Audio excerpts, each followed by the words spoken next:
This is the X&C Podcast, your Xbox newscast, featuring Colteastwood and GAAS, hosting industry interviews and gaming talk live on YouTube every Monday night at 5 p.m. on the West Coast, 8 p.m. on the East Coast. For all of you listening around the world, X&C Podcast is available on demand on Spotify, Google, and Apple Podcasts. Welcome to the show. Join the chat, hit the like button, and let's get into this week's topics with the Xbox Newscast. What's going on? This is Colteastwood, and we're here with the X&C Podcast, episode 89. And I'm here with my co-host, GAAS from Game On Daily. Hi. How are you? I'm good. How are you? Good. How are you this fine evening? Good. I'm counting these shows. This is it. 1 of 4. I'm going to miss it, so I'm just going to keep counting it. But I'm ready to savor the goodness and enjoy this beautiful Savor cult. every And minute. that dang shirt. That's a cool shirt. Hooligan, baby.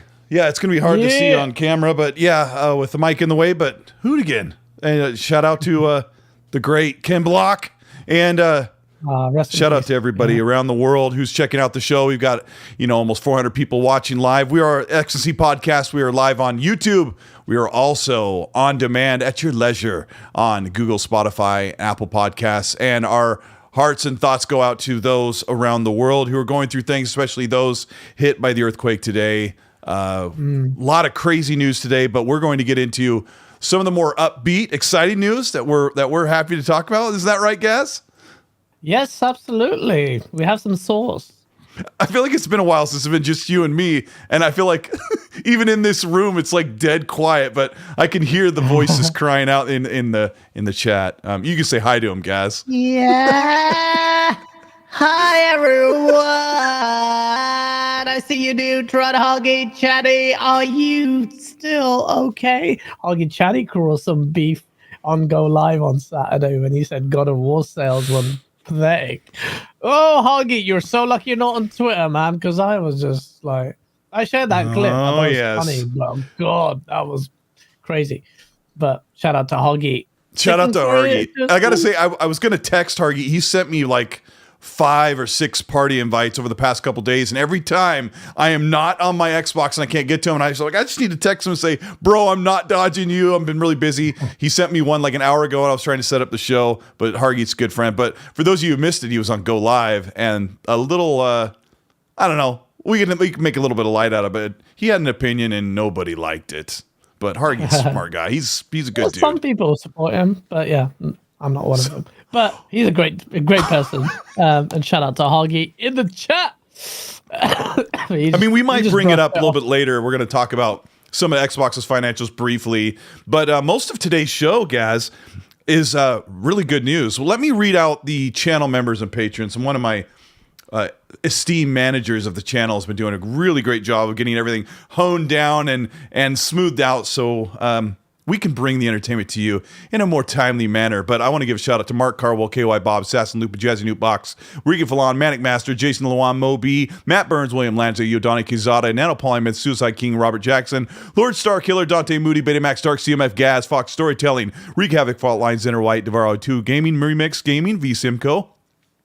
I had to take a breath. Assassin Dub, Larry Thatcher, Hargeet, Johnny, TK Chillin, Raiden Blade, Acute Perspective, True 77, Risky for the Biscuit, Micah Ford, Red Saurus, Dave UK01, some new ones, Quinn Harmony, Attitude Deer, Pesky Krogan, Bamboo, Band of Bamboo, Trail Roberts. I'm going to shorten some of the names just a bit. Scrub Nurse, Neil B, Boba Fett Gaming, Macbound, and Meat Puppet 007. Thank you for being channel member Patreons and veterans of those things. And you're gonna miss this. I am gonna miss it. I also thought, man, it's so quiet in here because I didn't have the intro playing in my ear when we were going, and then you didn't come in with auto tune, and everything just felt much quieter. Like the ghost of GAAS is already leaving us. But let's start off by talking about what we're playing, GAAS. What have you been playing? I've been playing Hi-Fi Rush and Dead Space Remake. Both games are incredible. Hi-Fi Rush is so good. So good. And other people like Xbox guys are starving, and that's why you like Hi-Fi Rush. Saying at 89 meta, man. I mean, come on. And first it was like, it's only 4 reviews. Then it was like 30. Now it's 40. Now, come on. The game is very special. It's going to be an acquired taste. Some people are like, oh, look, the completion percentage isn't that high. I mean, how many people play beat rhythm games? Like, it is like the Parappa the Rapper. It isn't like at the time back then, it was kind of special. But even now in the saturated market, Hi-Fi Rush beat Forspoken in sales. I mean, rest in peace, King Thrash. But yeah, like, come on, man. It's this really good game, and Dead Space Remake is so good. And chat, I'm telling you a secret. Me and Colt are such wimps. We play the game in party chat so we don't get scared at night. Come on, it's 1 a.m. Give us some for me anyway. I don't know what is it. Or for me, 8 in the morning. You know. Yeah. Yeah, I've played most of it out of party chats, but it is really nice to be in a party chat and you know, you have someone to grab their arm while you get scared. But Dead Space is so great. In fact, I've been playing Dead Space. And I just finished Hi-Fi Rush the other day. I actually sat with my son and he played a couple of the chapters toward the end. We were taking turns playing the game like you used to do back in the day on the couch. What a great game. And who cares how many reviews it got? The game is sitting at like an 89 Open Critic.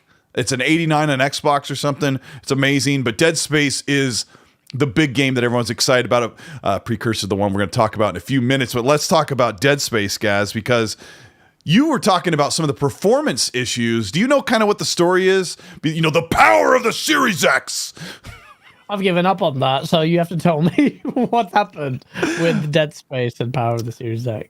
So when the game launched, it was running at a lock 60 across the board. It was as it should look on the Series X, but on the PS5, it had some really massive, huge, like 4-inch artifacts, according to John Linneman from Digital Foundry, because the Tier 1 VRS, which is something that is not part of RDNA 2, or which is not up to RDNA 2 anyway. The Tier 1 VRS was causing artifacting and some performance problems. PS5 was running down to 47, 49 frames. Xbox was locked, and we're like, there's the tools. And then it was a bug. And you were just talking to Asa about this like an hour ago, where Asa said they updated the game and they ripped Tier 2 VRS off of the Series X version and just fixed VRS 1.0 on both versions of the game and sent the patch out. So what? The PlayStation 5 has parity with the Series X now? Well, I mean, get used to it. The PlayStation 5 will be holding back the Series X, and I can tell you why. Developers have chosen already to make the PlayStation the lead platform.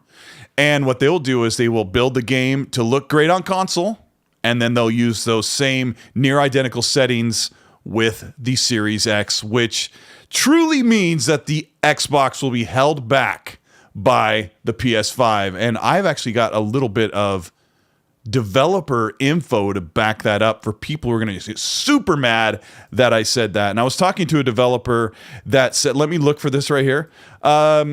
That said, why would they ever use Tier 1 on the Series X when Tier 2 exists? Tier 2 walks all over the Tier 1 in terms of quality. Now, they're talking about... I can't disclose who the developer is, because then I might not get to talk to this person again.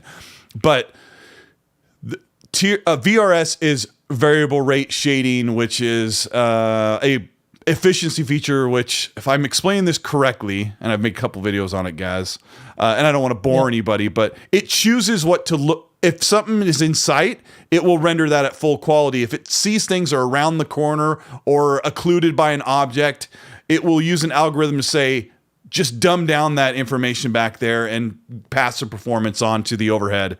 Tier 2 VRS, which is part of RDNA 2, full RDNA 2 that Series X has, PS5 does not have access to, so they'll be using software-based VRS, and that was what John Linneman was complaining about. What do you think, guys? Okay.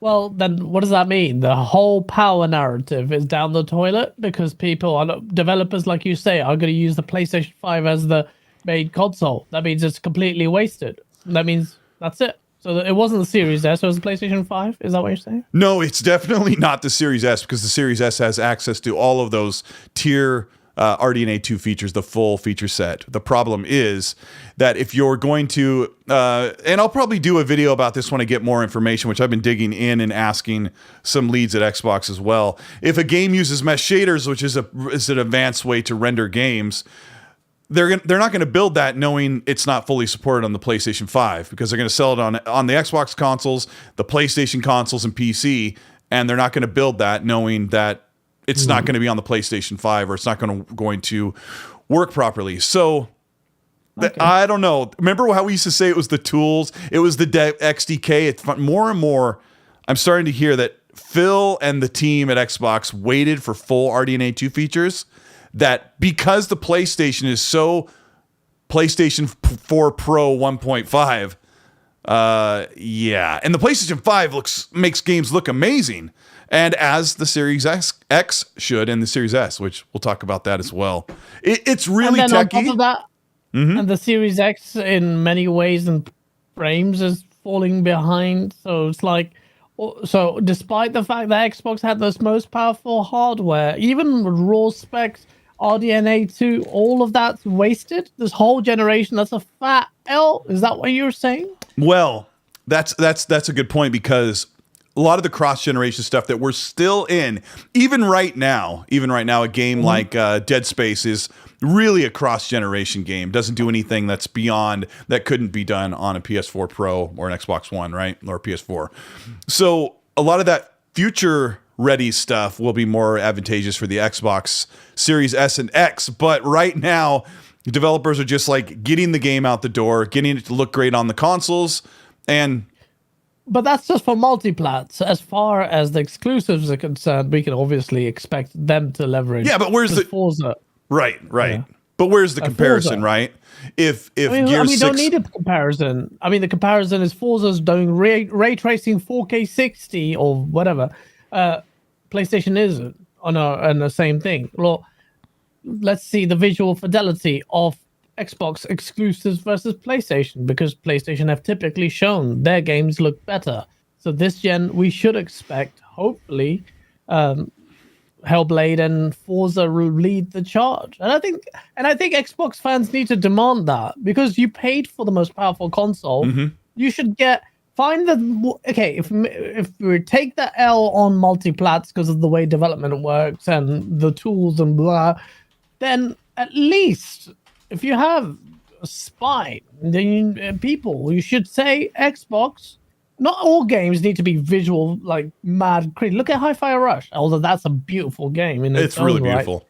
Yeah, I mean that could run on a Xbox One probably, but it's just ask for more, bigger, powerful, like the big games. So, and they will. I'm not saying Xbox won't deliver. The Coalition, we'll talk about that. Gears is going to look insane. Will it go toe-to-toe with the best that Sony has to offer in the space? Let's be honest. What God of War came out cross-gen. It looked like the last game, but good-looking game. Didn't blow socks off. Didn't scream next-gen. Returnal is nice, I guess. Demon Souls, what? So the next Spider-Man 2 is next-gen only. That needs to blow our socks off. It should. It's Insomniac. I always say there isn't really you're not really going to see a next gen. Yeah. What's up, Dreadwolf? He gifted a Colteastwood membership. You know how that works, don't you guys? Because I'm like, what? People need to enable that. If you're on desktop, I think that's only then, and you need to click the 3 arrows above chat sorry, that's a lie. Just enable it somehow. I don't know how. Don't ask me. I don't know. They gifted a membership to someone. I don't know how it works, but YouTube is weird, man. Twitch do it properly. They're trying to copy them, but they don't mess it up. Sloth King, thank you so much. I really appreciate that nice comment of yours. He sent it to Purple Tree Frog. Okay. Oh, he sent it to Purple Tree Frog. Yeah. Sorry. Sorry, I didn't mean to interrupt you. I just saw it. Yeah. GAAS Pony say, "Yay! Xbox finally reached Dreamcast levels of graphics with the Hi-Fi." Well, I'd rather take Hi-Fi's visuals over Forspoken, because that is full broken. Yeah, because that's a really good example of when you try to make something look hyper realistic or fantastical, it can really fall on its face because Hi-Fi Rush looks incredible. It's one of the best looking games I've seen in a long time. I think I said in 2 years and anywhere on 2 years, and that really upset people. What I really meant was the game that really wowed me and at every turn was the Mass Effect trilogy 2 years ago. And I know God of War looked great, but it just looked like the same thing I played in 2018 on a base PS4 Pro, just sharper and at 60 frames. But there's just something about Hi-Fi Rush, especially when you get further into it. I don't want to spoil it, but for those of you who've beaten the game, just nod your head when I'm saying the last couple levels or the last couple boss levels, your eyes will pop out of your head. Just really great presentation. I'm already liking it. I thought the game looks beautiful. Game looks stunning. Oh, another membership thing. Nice, Redwolf. Yeah, like it is a beautiful game. That's saving Xbox at the moment. This shadow drop game because things are getting a bit weird. Xbox seems a little bit like shaky right now. I know shaky last year, but last week we were very excited because Jeff Grubb did a U-turn on the whole coalition thing. That was crazy, man. We were so excited. We were right here, right? We were right here 7 days ago. And what did we say? Like, yo. Well, one thing he hasn't gone back on is the notion that Hellblade 2 might release this year, this year, Shadow Drop, this year, which would be amazing surprise for a lot of people because even though we are talking about it now, it just seems a bit crazy. And then I think if Xbox has it in its power to release it this year, they should. That's the right play. Do it holiday season, definitely do it. It will help. But the other thing that we talked about last week and we were really excited about was Coalition's new project that might come out as early as 2024. I think we were saying last week. And then scrapped, cancelled. And you and I were like, go live. We're like, yeah. We're like little birds in a nest. Cheep, cheep, cheep, cheep. So desperate for Xbox to do well, and then the next day, Jeff hears that no, actually they've scrapped it. No, they've scrapped both two projects, and people look at. So we talked about this, and I said, and Asa's like, I want to know what the mystery box is, and I do too. Well, we'll talk about this, and more to talk about Gears there, but I want to say like. Coalition are so talented. It's like you can draw comparisons with Naughty Dog. They are so talented. Why? I'm not. It appears like GAAS, you complain about everything, but don't you fans want the Coalition to flex their muscles and work on something else? I would love it. Oh shit, you're looking kind of saucy. But yeah, no, I do, and I really want Coalition to do it. But people are like, oh, I'm a massive Gears fan. I want them to finish the trilogy and get that right, then work on the next project. And that's a good take. I've seen a lot of that coming at me. A rebuttal is like, which I completely understand. That makes sense. Like, if they can't manage both, and we always said Microsoft doesn't manage enough. It's sitting back. And maybe this is an indication of Microsoft is now steering the ship properly. I'm like, all right, your passion project looks a bit weird. It's distracting you from your main one. How about you calm down? Just put that to the side, scrap it, work on Gears, and then work on the others. And I take that point on board, and that's a good comment. Fine. I'm just geared out because unless they change the formula, I personally am not that. I will buy day one. It's Gears. Come on, man. But yeah, let me. I gotta ask you about Gears, but Psychonauts makes me crack up. He says Starfield in March. There's a lot of laughing, crying emoji. Yeah, Starfield tomorrow. Remind me, chat, to talk about Starfield later on in the show. GAAS, there's two scenarios for Gears 6. Maybe I should do a poll. I'll do a poll. I will ask you and the audience, what would you want from Gears 6? And I would take either one. Would you rather have a true open world? Thank you for this. A true open world with tactics gear. That's all I can write and fit in there. If you guys to play tactics, you get Tactics? What? No. The gear and tactics, like you can find chest pieces, helmets, arm pieces, and they all have perks like reload speed, movement speed, bigger magazines. Like that's how they would do it in a Gears 6. Like in Gears Tactics, it's a different type of game, but it was really cool. You could completely customize your main character and change the color and unlock like shinier looking gear, and all the gear meant something and boosted buffed your character. Okay, so Gears 6. Sorry, I want to make sure this is all out here. Gears 6. Would you rather have a true open world with tiered gear that you can find, or would you rather have a very linear, as I write it, horror themed Gears? That's the right answer. That's the right answer. I'm sending it out. So speak on it, guys. Gears loot shooter. Yeah. Linear. I'm clicking that. Looter shooter. You're ruining my chance of getting the vote I want. No, Dead Time said that in chat. A linear themed Gears. Think about it, chat.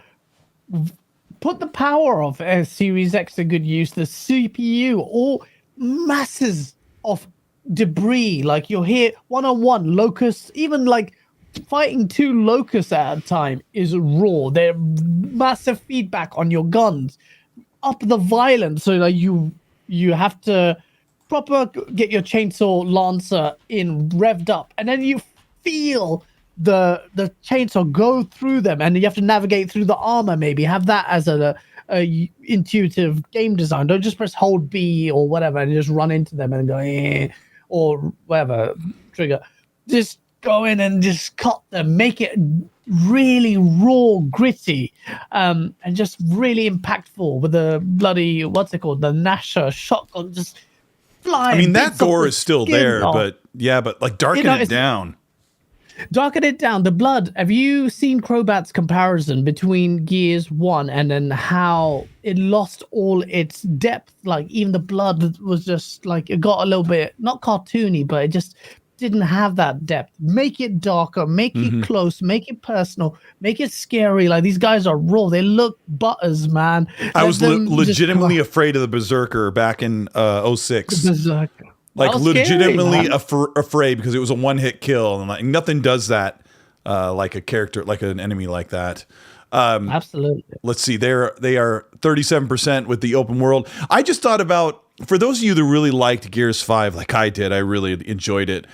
They toyed with an openish world, but really it was like 3 areas that were very, like long and narrow, and you kind of traverse through them with the sled with no gun. But imagine it was actually a real open world, and your character was free to mantle and climb around. And I don't mean tiered like leveled stuff like rarity, which could be fun, but you just don't.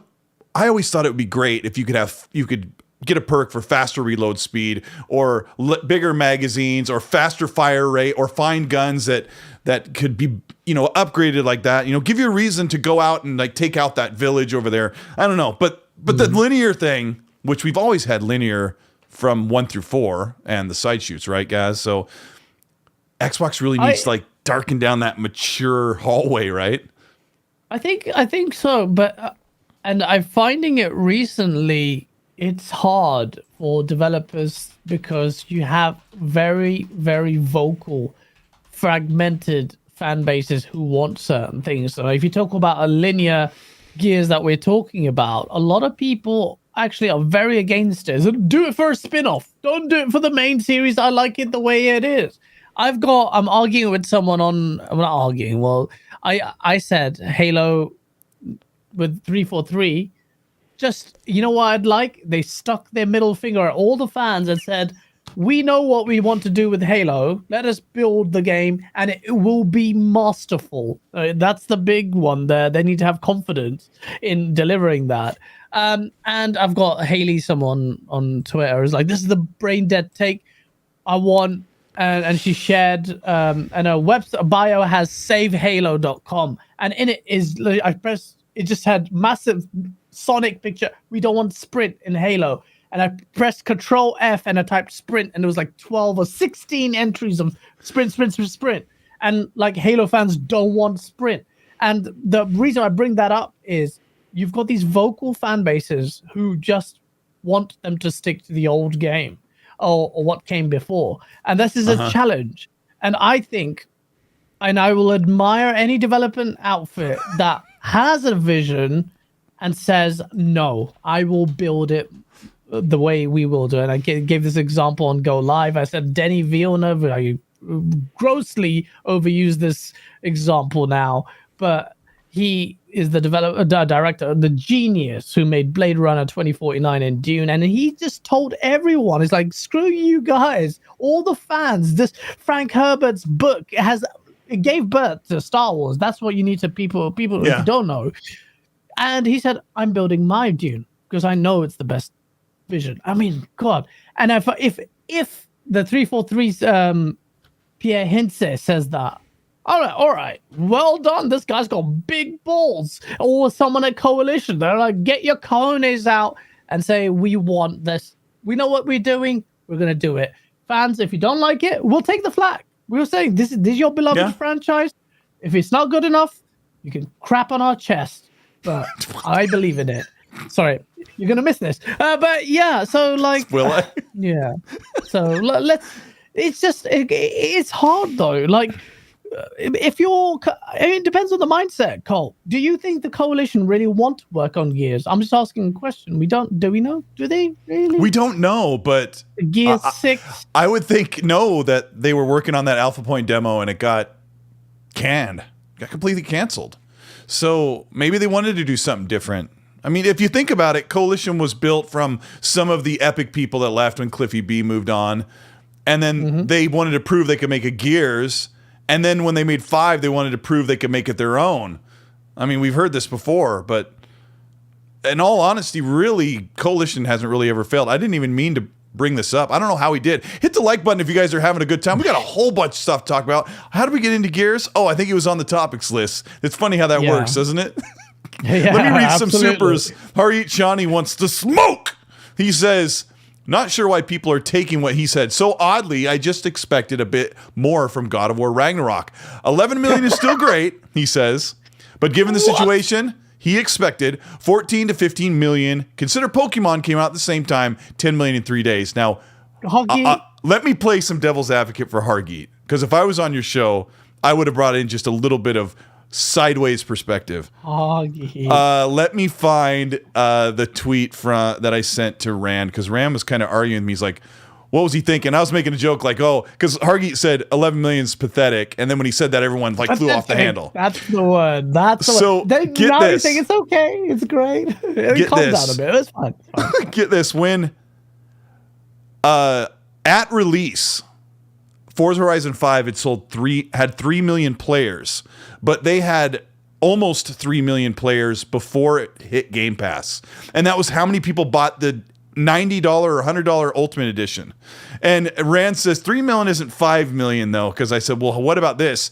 In the first week alone, Forza Horizon 5 had 7 million players. And he's like, yeah, but people love Forza Horizon, but that's not how many people paid. And so I'm like, well, we don't know how many people paid for Forza Horizon, but 7 million in 7 days is pretty good, right?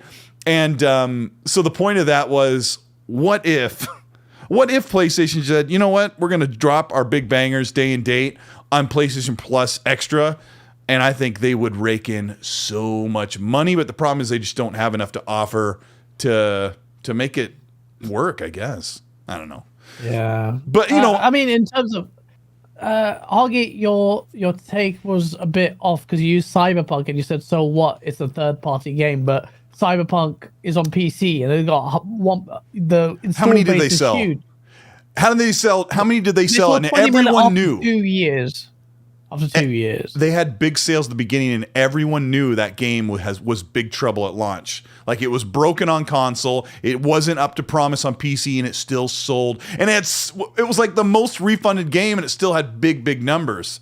But I mean, they're not that big. If you consider by that metric, Hoggy, Breath of the Wild has failed. That has an install base of 150 million, only sold 20. If you had framed it to say the effect of exclusives are dwindling generally and 11 million is not enough, then maybe you can weave an argument, in my opinion. I mean, you're not here to defend us. It's not nice for me to talk that point. But you invigorated discussion, and that's great. And people came at you, and I don't agree with your take, but that's what happens in this space. I'm right now getting it from the Halo community, where I basically said 343 should put a middle finger up at the Halo community. We're both there, but at least it's sincere. And so, yeah, shout out to Hoggy, man. Like, he said what he wanted to say. I don't agree with it. I don't agree with the logic. I don't agree with the numbers, but he's very opinionated, and you have to be in this space. He's very smart, though, because it's always been about 8% of the install base buys exclusive. You know, even on the Xbox One, when the numbers were small, the math still came out to be 8% bought the big exclusive. And even Halo, you know, that first month, it was really hot and then really, really cold, and it did big numbers. I don't know, what was it, 20 million players or something within the first month or two. A lot of that, you know, those aren't sales. But, you know, he was also complaining about a lot of them were pushed through bundles. Like at GameStop, you couldn't get a PlayStation 5 unless it was the bundle with God of War. So you're automatically getting it. But I mean, if you want a PlayStation 5, you want God of War. And regardless, Spider-Man and God of War are huge, successful sellers. And that's where we'll leave that. Let me go to the next super chat because we love Hargy. He's amazing. And you know what? People may have been angry and gritted their teeth, but I'm sure he was smiling the whole time because that's the guy he is. He's just a good, solid dude. Dusty Patterson, who is a channel member and won my merch giveaway this month. He said, I actually did 2 or 3 because I was a couple months behind as we went through Christmas, but he was one of the winners. He says, thank you, Dusty. He goes, why would developers hold back their own game? I mean, I trust you are not saying that. It just seems kind of crazy that they would water down their own game. And that was something I said during the Xbox One X launch and the big power of the Series X. Like a developer, a creator, you know this so much, guys. Like you're not going to release your creation at a lower quality. You're going to make it the best it can be on the Xbox and then make the best it can be on PlayStation. But I guess I'm just completely wrong, and they're not doing that. Yeah.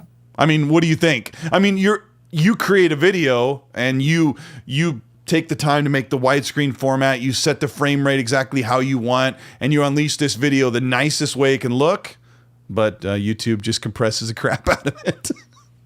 That's what happens. That's the creature of the way things are. People's visions that they want to translate on screen never does happen. What more can you say in that, Colt? Like, that's it. The last thing I'll say is developers are dang lucky to get a game out these days when they do and hit the launch date. It really seems like they are all like chewing down their fingernails down to the core just to get a game to launch on time and get the day one patch up and then fix whatever patches come out in the next couple of weeks. Excuses though? Or what is it? No, it's always been this way. Games have always been like, is it ready to launch? Is it ready to ship? Yeah, like that. Yeah. And or the developers like the EA DICE developers with Battlefield 2042 are like, no, it's not ready, and the publishers go, we don't care, we want to get paid. So well, that's why I have a Cyberpunk problem. What a Hoggy say. Yes, you're right.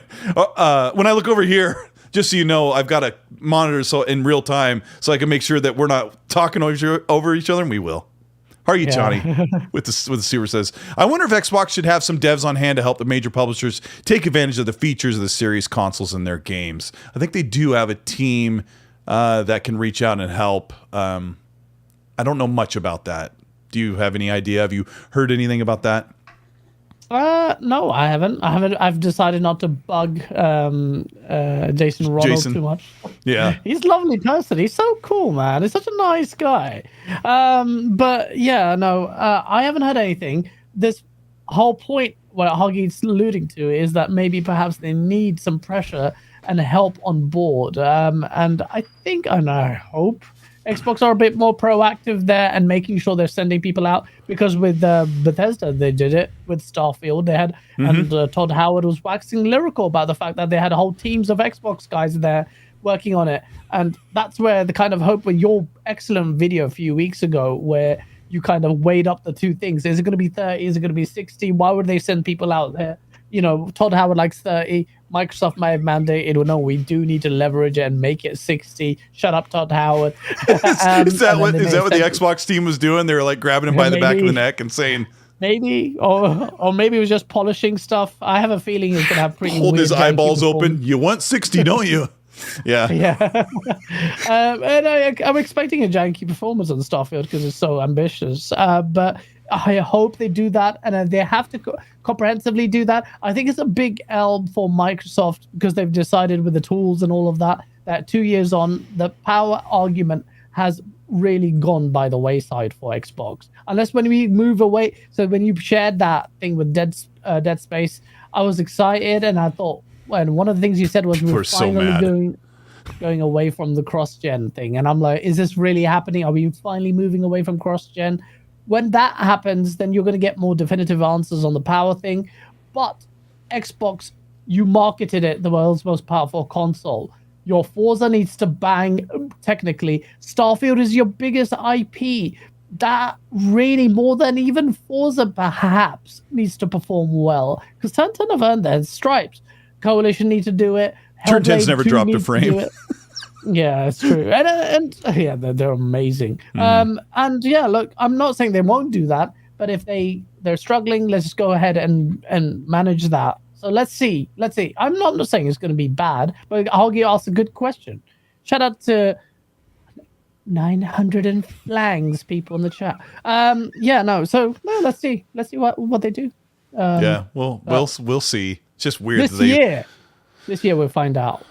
The Forza is the big one that could deliver a major L to PlayStation. We're not even potentially a better racer because there's a lot of prestige with racers, but technically 4K 60 ray tracing, that's gonna.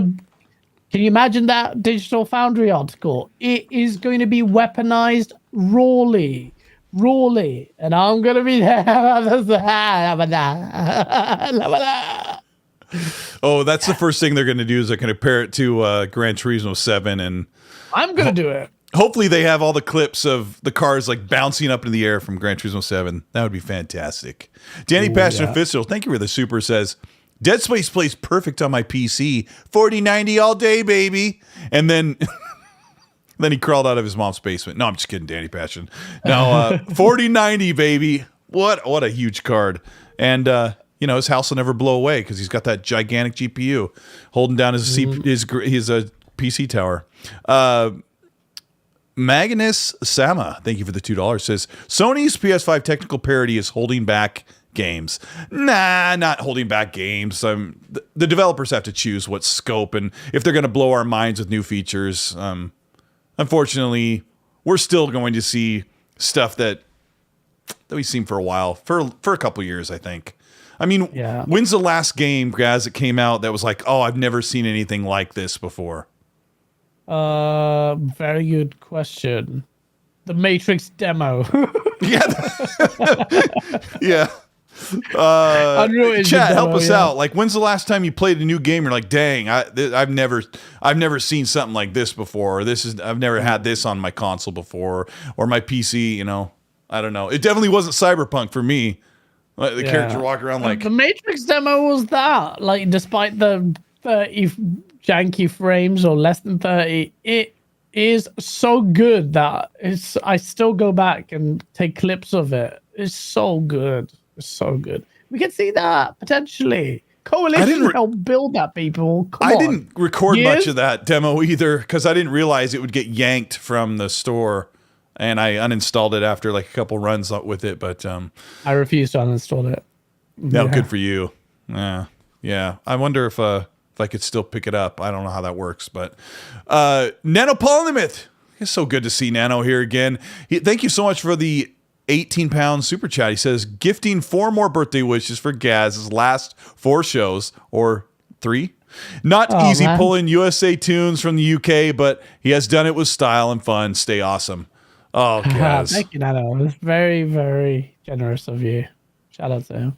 He's amazing. Space Dovakin, thank you for the 5, says, with game parity, the high clocks are always going to win by default. PlayStation knew this clearly.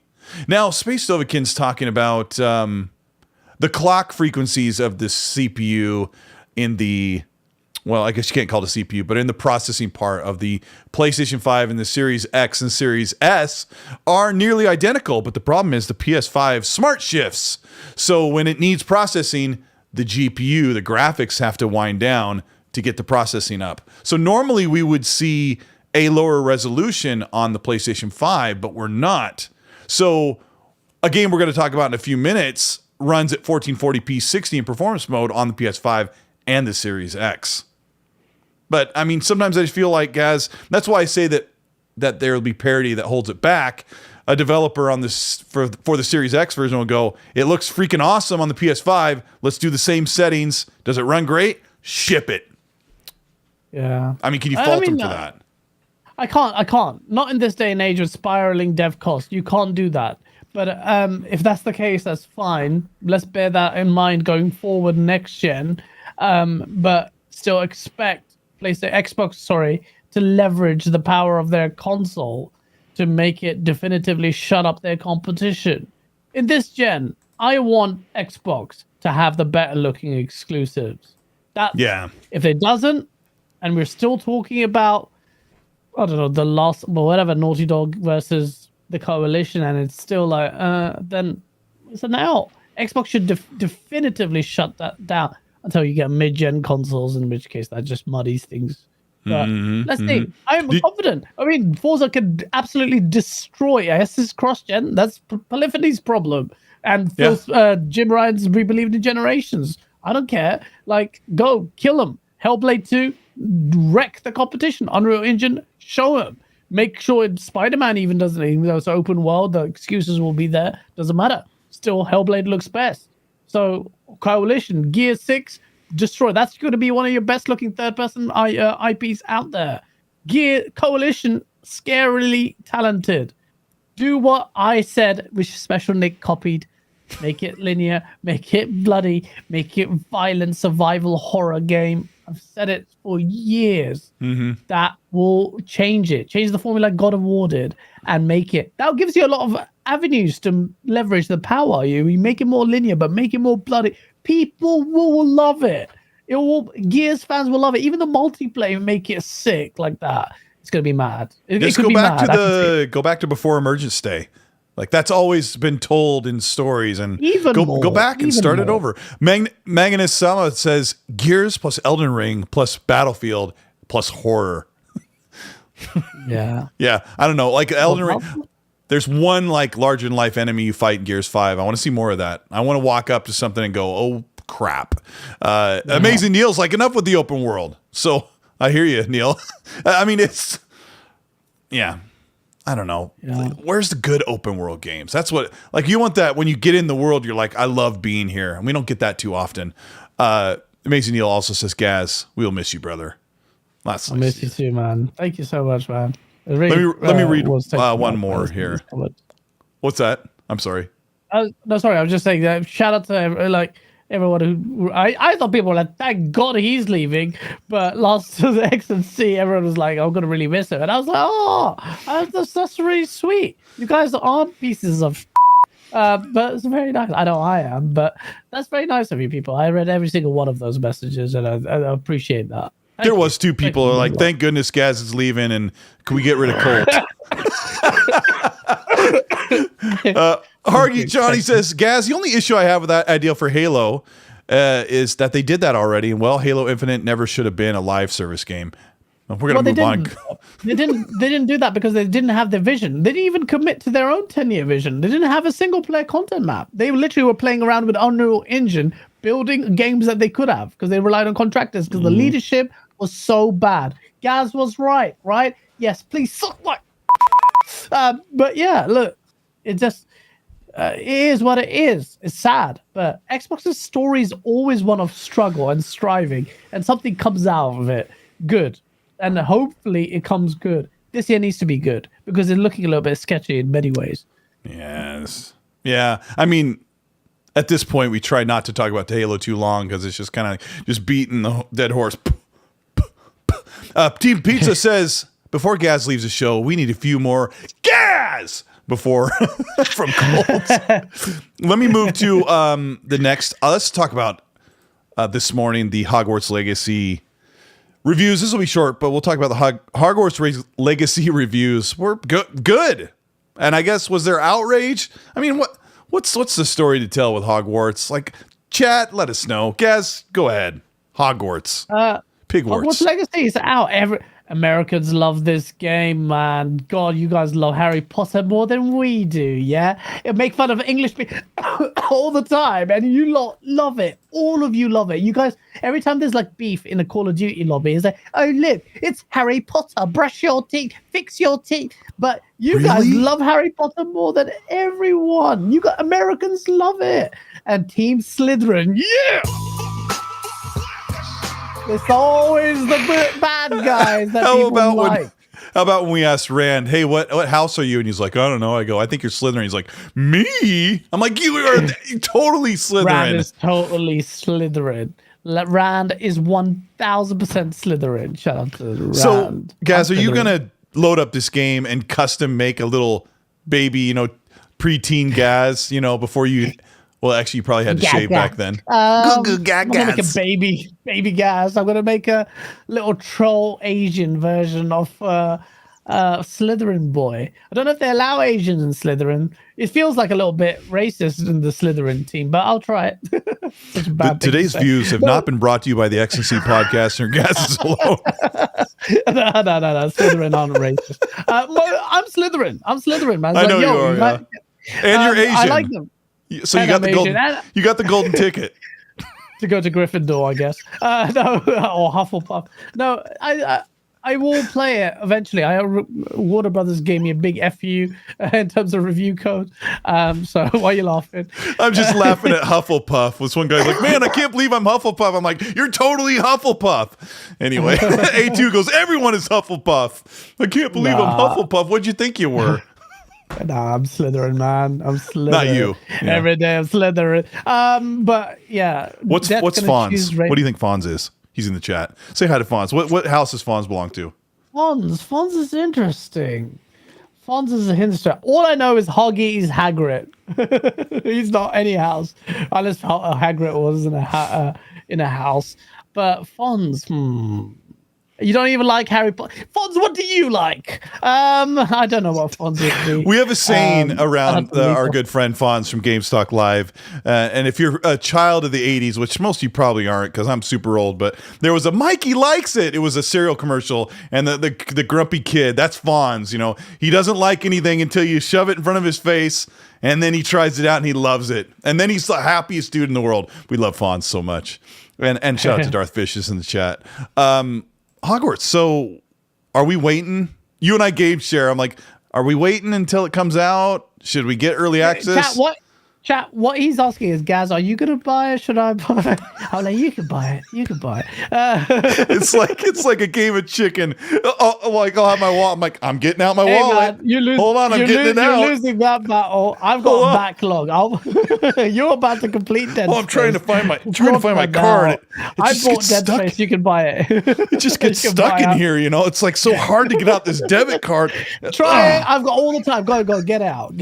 It's fine. Wait, what are we talking about? Is that what we're going to do at the restaurant? It's like, yeah, let me just get my card.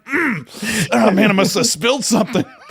Oh, my girlfriend does that all the time now. I'm like, I don't like my girlfriend paying, but she does feel bad. So she tries. I'm like, you're not even trying. You're just like, shut up, don't try. It's sweet that she tries, but boom. Are you doing that? You're buying it. Shut up.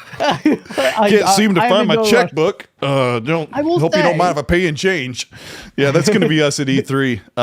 Yeah, I'll pick up the game. I'll get E3, the game. I will pay for our food. That's different. But I'm definitely gonna play that game. ACG's review, if you checked it out, chat, really good. I saw okay. We don't get political here, but that you can't avoid it. It's unavoidable in the discussion of Hogwarts, but that hasn't dented Hogwarts' performance. And whatever political view you align with, I just will say enjoy the spirit of gaming. Yeah. If you take a side and you want to take a stance on it, that's fine. That's absolutely fine. But the moment you start berating others for their choices and build a search engine where they check if streamers have actually played it, have they played that wizard game, you're basically just is that what they say? Massive.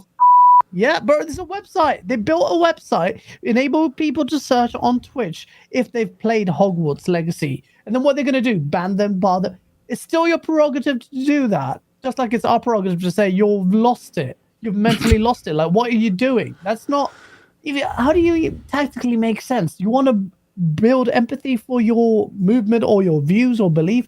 Is you vilify people who play it? Doesn't make any sense. It doesn't make any sense. I mean, you and I wouldn't get into like the intricacies of the political part of the. Oh hell no! Right, hell but I mean, am I wrong? I feel like it's plainly obvious that Hogwarts is made by WB and Avalanche. It is paid for an IP that belongs to the author that they don't like, that wrote the source material a decade or 20 years ago when she started it. Like, they're just... It's so funny that she wrote the book series like 20 years ago or started it, something like that, maybe 30 years ago. Anyway, let's say 20-some years ago. And now, 20-some years later, she says terrible things, but like, just imagine...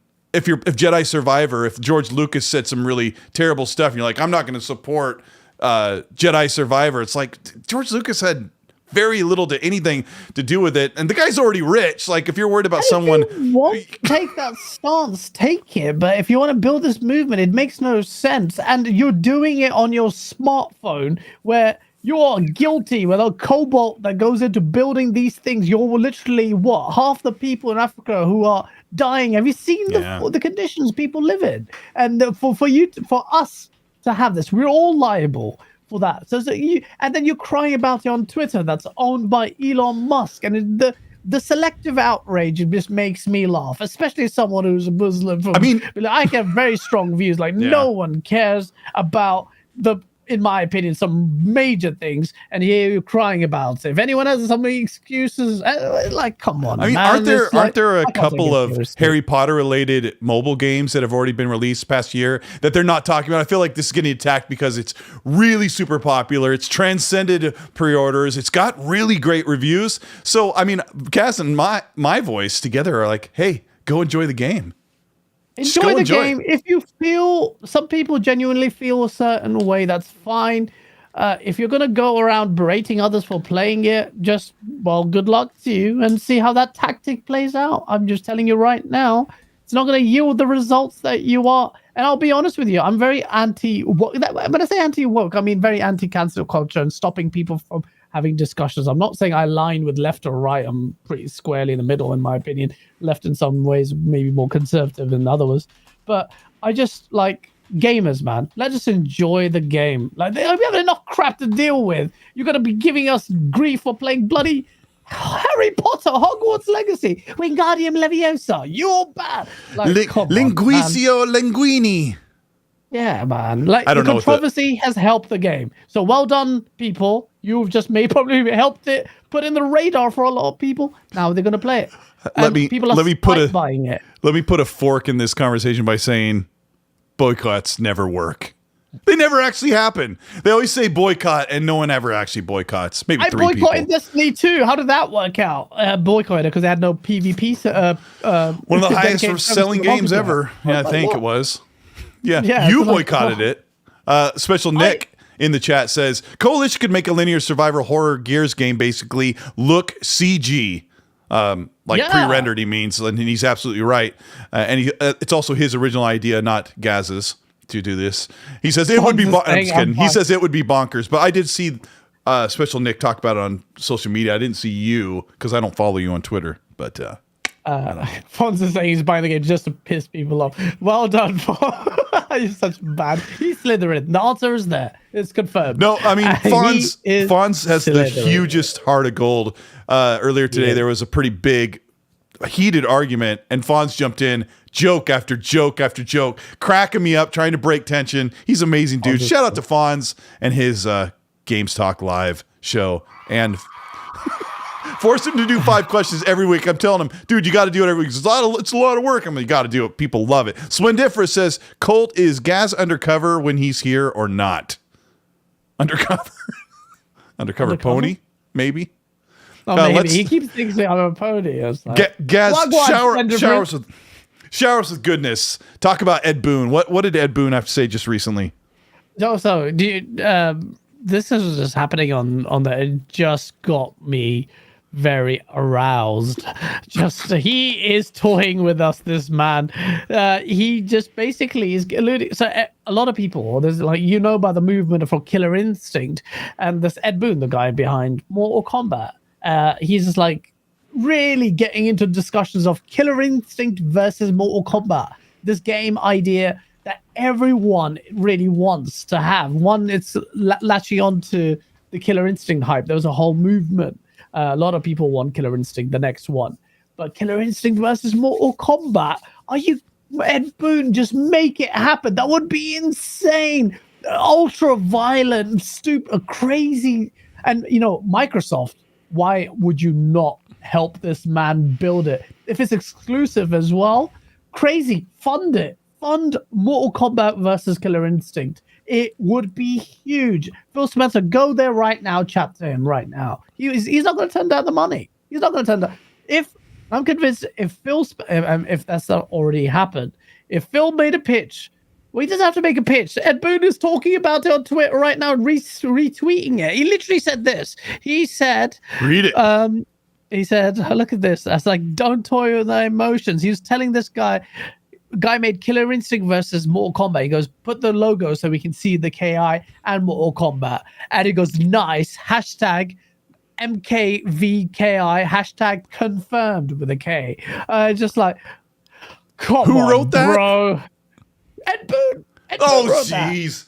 I mean, I know he's just getting fans excited, but why would you get that excited? You're testing the waters there. Retweet that, people. Come on, man. What's wrong with you? And he gets mad tweets. I'll share that in the chat. Just retweet the crap out of it. It's always testing waters. With Mortal Kombat, they're going to deliver a great Mortal Kombat. I can't wait for the next one. And the campaign, God, this so good.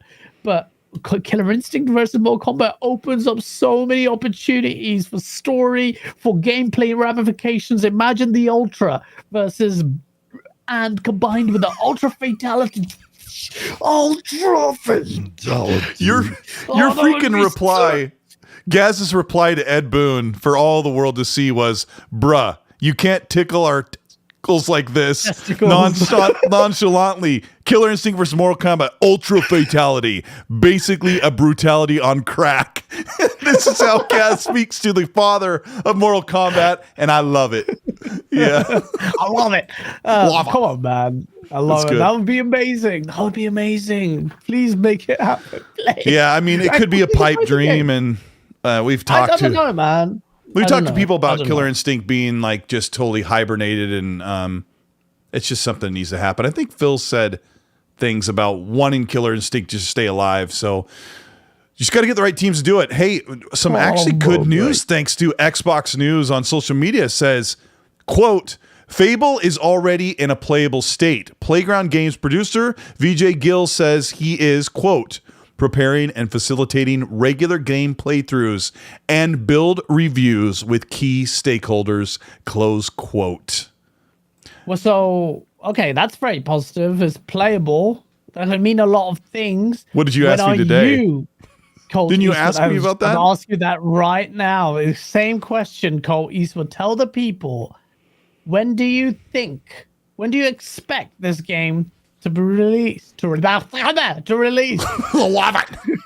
I love it. Well, you asked me earlier today before I saw that tweet, and I said probably 2025. But if they are getting out build reviews to key stakeholders like they supposedly did with Starfield at Christmas time, February, March, April, May, June.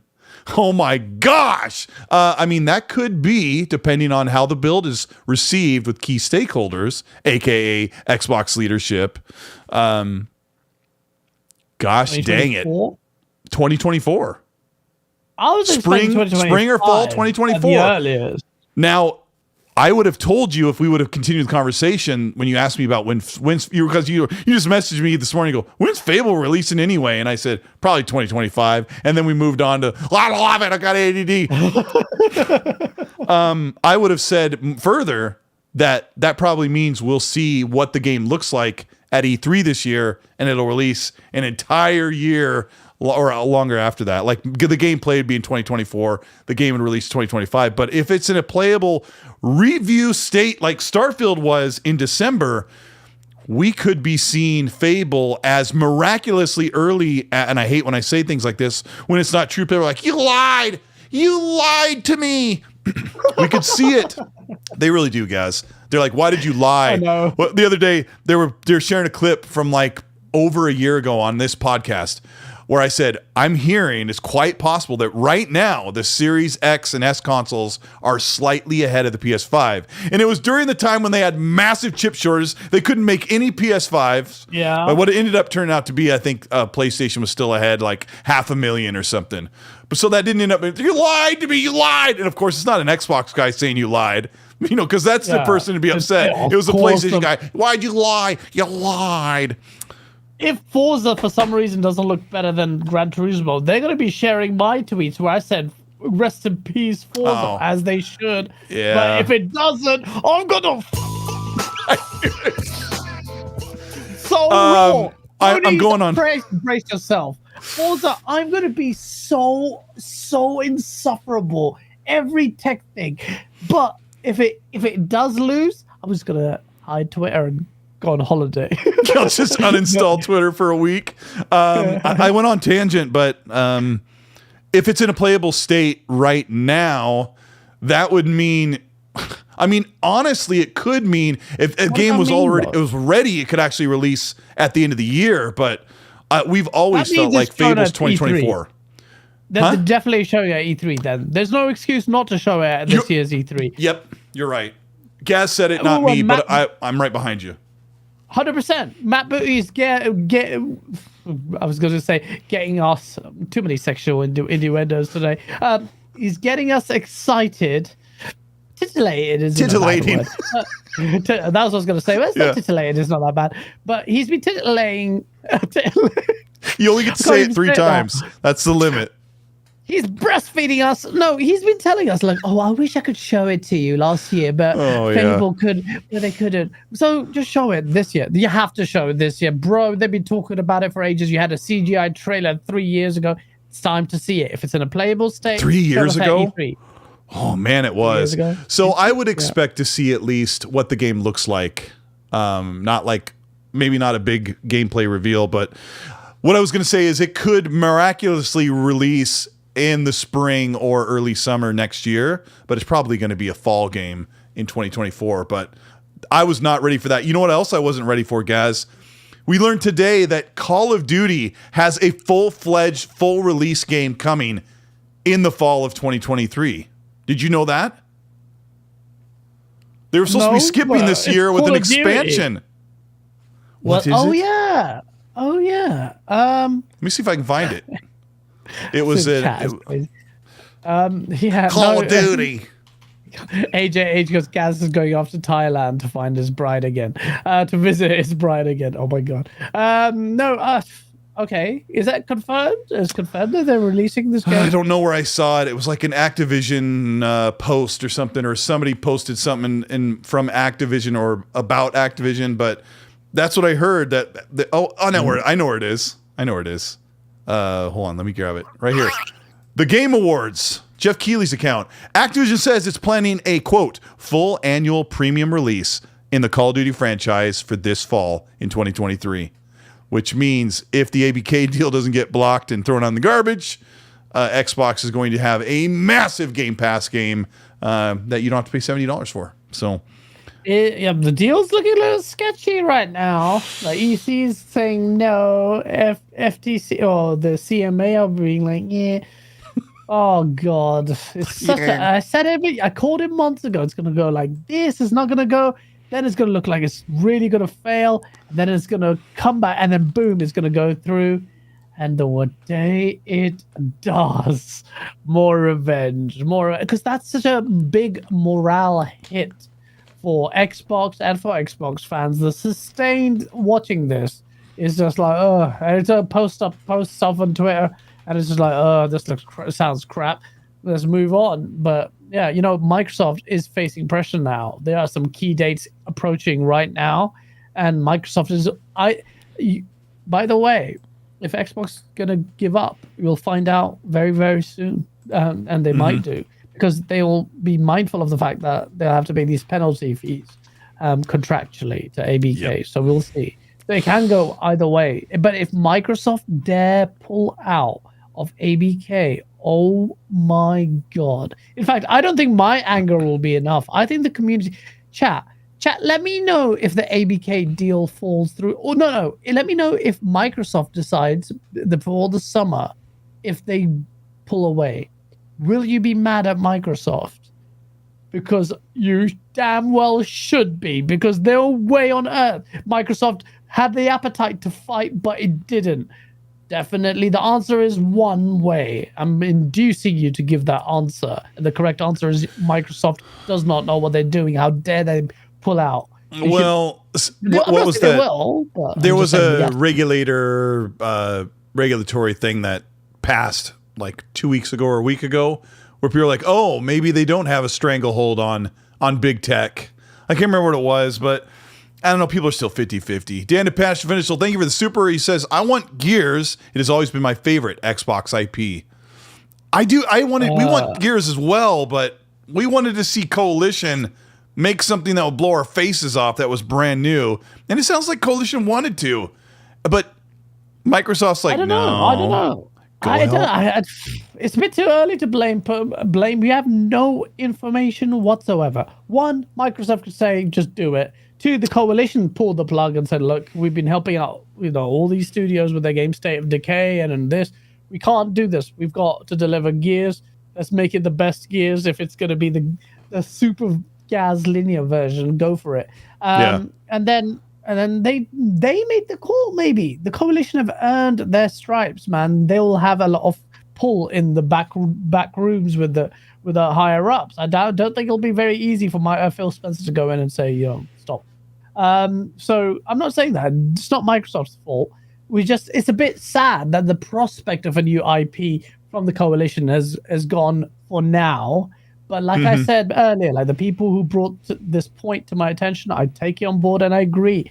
If they want to focus on one thing, which is Gears, get it out, do it the best it can. Because Xbox can't afford any L's with big flagship titles anymore. Can't have a Halo Infinite. No, it needs to be good. Gears, no matter what we say, or I say, or Special Nick says about the vision of what Gears is going to be, if it doesn't bang, even if it's the traditional Gears basic copy and paste thing you guys want, not you guys, but some people, then it has to be amazing. It has to surpass. I mean, there's two tiers to this Coalition new IP information. Number one is we were never meant to hear that Coalition were working on a new IP. That was never official. It was never announced. It was never properly leaked. It was always something heard from Jez Corden and Jeff Grubb. It was data mined, or it was, I don't remember where the source of it comes from, but one of the issues is we were never, so it's not really a canceled IP, plans, best laid plans, the old saying, but we were never meant to know that the Coalition was working on a new IP. And the other part, which I'm partially in the camp of, GAAS, is that we don't know if what they were working on was actually even canceled, or if it's just one of those smoking little, kindling of wood rumors that kind of came out of some other half truth. Maybe Coalition heard this and they're like, well, these guys don't know what's going on. Like, yeah, we had to cancel something, but it wasn't a new IP. Yeah. I don't know. Maybe this is where the communication helps, where I don't want them to be too reactive, because then you're always pandering to the community you're reacting to rumors based on some random bloke said it and it gained traction. So I get it there from that front. But Coalition can just come out and say, no, this was never a thing. You guys need to relax. But if I were the head of the Coalition, I would say, guys, it's not, but you're not thinking what it is. Yes, we are working on Gear 6. You need to stop focusing on the small, whatever canceled project, and be hyped for what we're going to deliver with Gear 6, because that should blow your sexy face off. I know, but they don't want to. They don't want to announce things like that. Socks face. But yeah, I mean, maybe Gear 6 is. Maybe there's like a small teaser trailer that's already like they're working on it like all this season for E3, and they're not going to speak up about the rumor. But we're just never meant to hear these things. If you watch this show, Right. If you watch this show, if you watch our channels and you watch podcasts like this, like we're all of you. How many people are here watching? We've got, almost 1,000 people watching. All of you that are here, you're like fingernails dug into like the pulse of everything that's going on. You right. So you got a guy like Timber in the chat who's writing stuff about Coalition. Right. He knows his coworkers have no idea who the Coalition really is, and they don't know anything about a new IP, but he does because he watched these shows. So we are a rare exception. I think Microsoft knows, the Xbox team knows there's people like us, that they know all the information. Remember that story I told you about when Tim and I were talking to Aaron Greenberg in person, and I said, he goes, what did you guys want to see at the event that you didn't see? And I go, I wanted to see Fable. And Aaron looks at me like, and it hadn't been announced yet. He kind of gave me this look like, I don't know. I took the translation of the look was it exists, but we didn't show it yet. And I was like, oh, Snapple and cream cheese. And that was like way back in 2019. So you never know. I mean, we're psychopathic, right? Yeah. Hands up, Chad, if you're psycho. Halo Xbox fans, we want to see more. From the first party slate this year, Xbox cannot afford to hold their cards close to their chest. Yeah. They need to go. Especially after last year, you all need to be demanding. And I don't just get a couple of exclusives and all the 12-month plan and go, yeah, no, you need to see it. Xbox did announce Perfect Dark. They did show you Elder Scrolls 6. Okay, fine. Let's give you the benefit of the doubt there. Fable, what are you going to show it? Hellblade, give us a release date or at least more gameplay or what? I'm not even asking for much here at this point. They need to do that. Undead Labs, what they're doing with State Decay, kill all the narratives, bring the confidence back. I'm hopeful that they will do that, because if they're not, they're tone deaf. But when Phil Spencer said earlier that we already know what we're showing in June, that is a mark of confidence. I've never seen Microsoft pre-announce that they're ready to show what they're showing in Jan, and they know what they're showing. What does that mean to you people? That means they are ready. Microsoft are ready to show. They've decided. Done. Khalas. Tamam. It's done. It's over. Now we get to see the magic. So, as an Xbox fan following it, the last 2 weeks, it was really negative. Redfall has a online-only DRM thing, even though it doesn't affect us practically. It's a bad PR look. It's like, yeah, and then, I have that on the list as well. I wanted to say before it goes away, Abdel114 says, Take Him wants us to raid the streets for more exclusives. And that was so funny. Last week, he was like, where's all the outrage for Xbox's output? It's like, what do you think we've been doing on this show? Gaz and I have popped blood vessels in our eyeballs, yelling about where are the games. And the people like Jess Corden made fun of him pretty well. Poor guy. Yeah, Tycoon does not.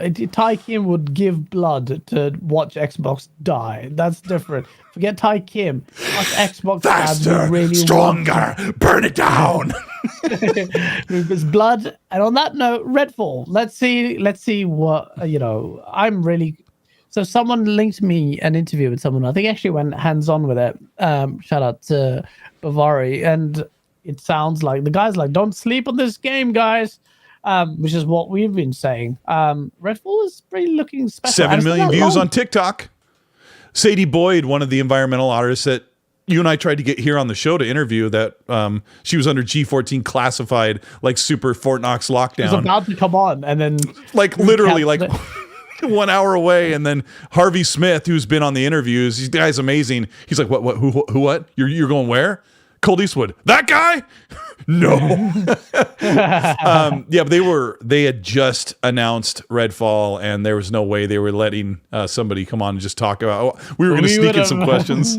We would have the tags, but she's amazing. She shared that a TikTok video had 7 million views, where someone had put together footage of Redfall, and I didn't even check it out because I don't even go on TikTok because I'm not for. But she was pretty excited about that. But Redfall's gonna be cool. Do you think? Erica's got TikTok. Yeah. Well, I got a question for you. 2 questions. Would they or could they remove the online requirement for single player? And 2, tell the people about, it's not a question, tell the people about the dedicated server thing. Well, for Redfall. Okay, so people chat. Actually, this would be a really good poll. Actually, let's look at your Hogwarts thing. Sorry, before we go to that. So I got to tell you guys in the chat. 56% said they would buy Hogwarts Legacy. Oh yeah, I forgot I put that up there. Ooh, man, that's a lot of people know.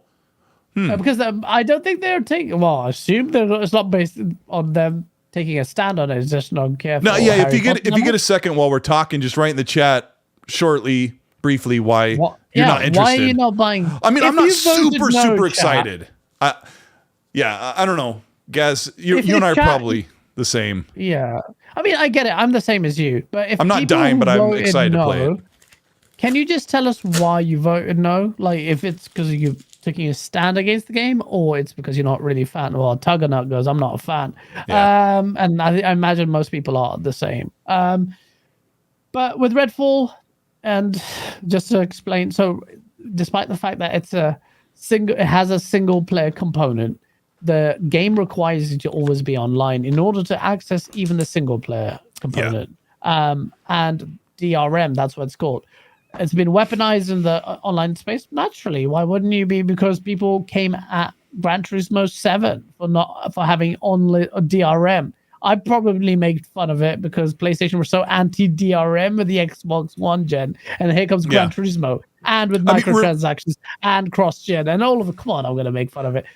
But and remember, guys, before GAAS explains this, there are people that are going to load up Redfall on their laptop and then go sit in the airport waiting area and play the game in single player. Like, that's what they wanted to do. Like, right. Everyone's not the same. Like, I do 99% of my gaming right here, with connected to everything. Right. And my internet's on now unless the power goes out. But there are people who load up a game because it's on PC, on their Steam Deck or on their laptop, and maybe they're not connected to it. Or imagine, GAAS, if you load up Redfall on your Steam Deck and then you get on the train. Is the train connection going to be good enough? Probably, but anyway. But no, it is just to be connected. Hoggy made a great point on Go Live, where it's that, well, what does that mean for future game preservation? Because Phil Spencer's talked about game preservation quite a bit, and this kind of stuff actually kind of slaps that comment in the face, because it's like, well, you talk about game preservation and then you make this just like, if there's a technical reason why Redfall needs to be online even for the single player, then tell us. But there hasn't been a compelling one other than... Well, they said dedicated servers. That's one of the reasons. What? Dedicated server per player? Are you going to say every single person is going to be on a dedicated server? Why does that need to be on a server? Like, for what, technically? Single player games and open world games don't need to be running on servers. What are you running on there? I don't think that's... Chat's hilarious. By the way, chat, we did ask you why you aren't buying Hogwarts and why you voted no. Sorry, so it's a $70 price tag. Frank Jager said Frank. Jason said I voted no. Jason Dill, because I'm not a fan of Harry Potter. Never got into it.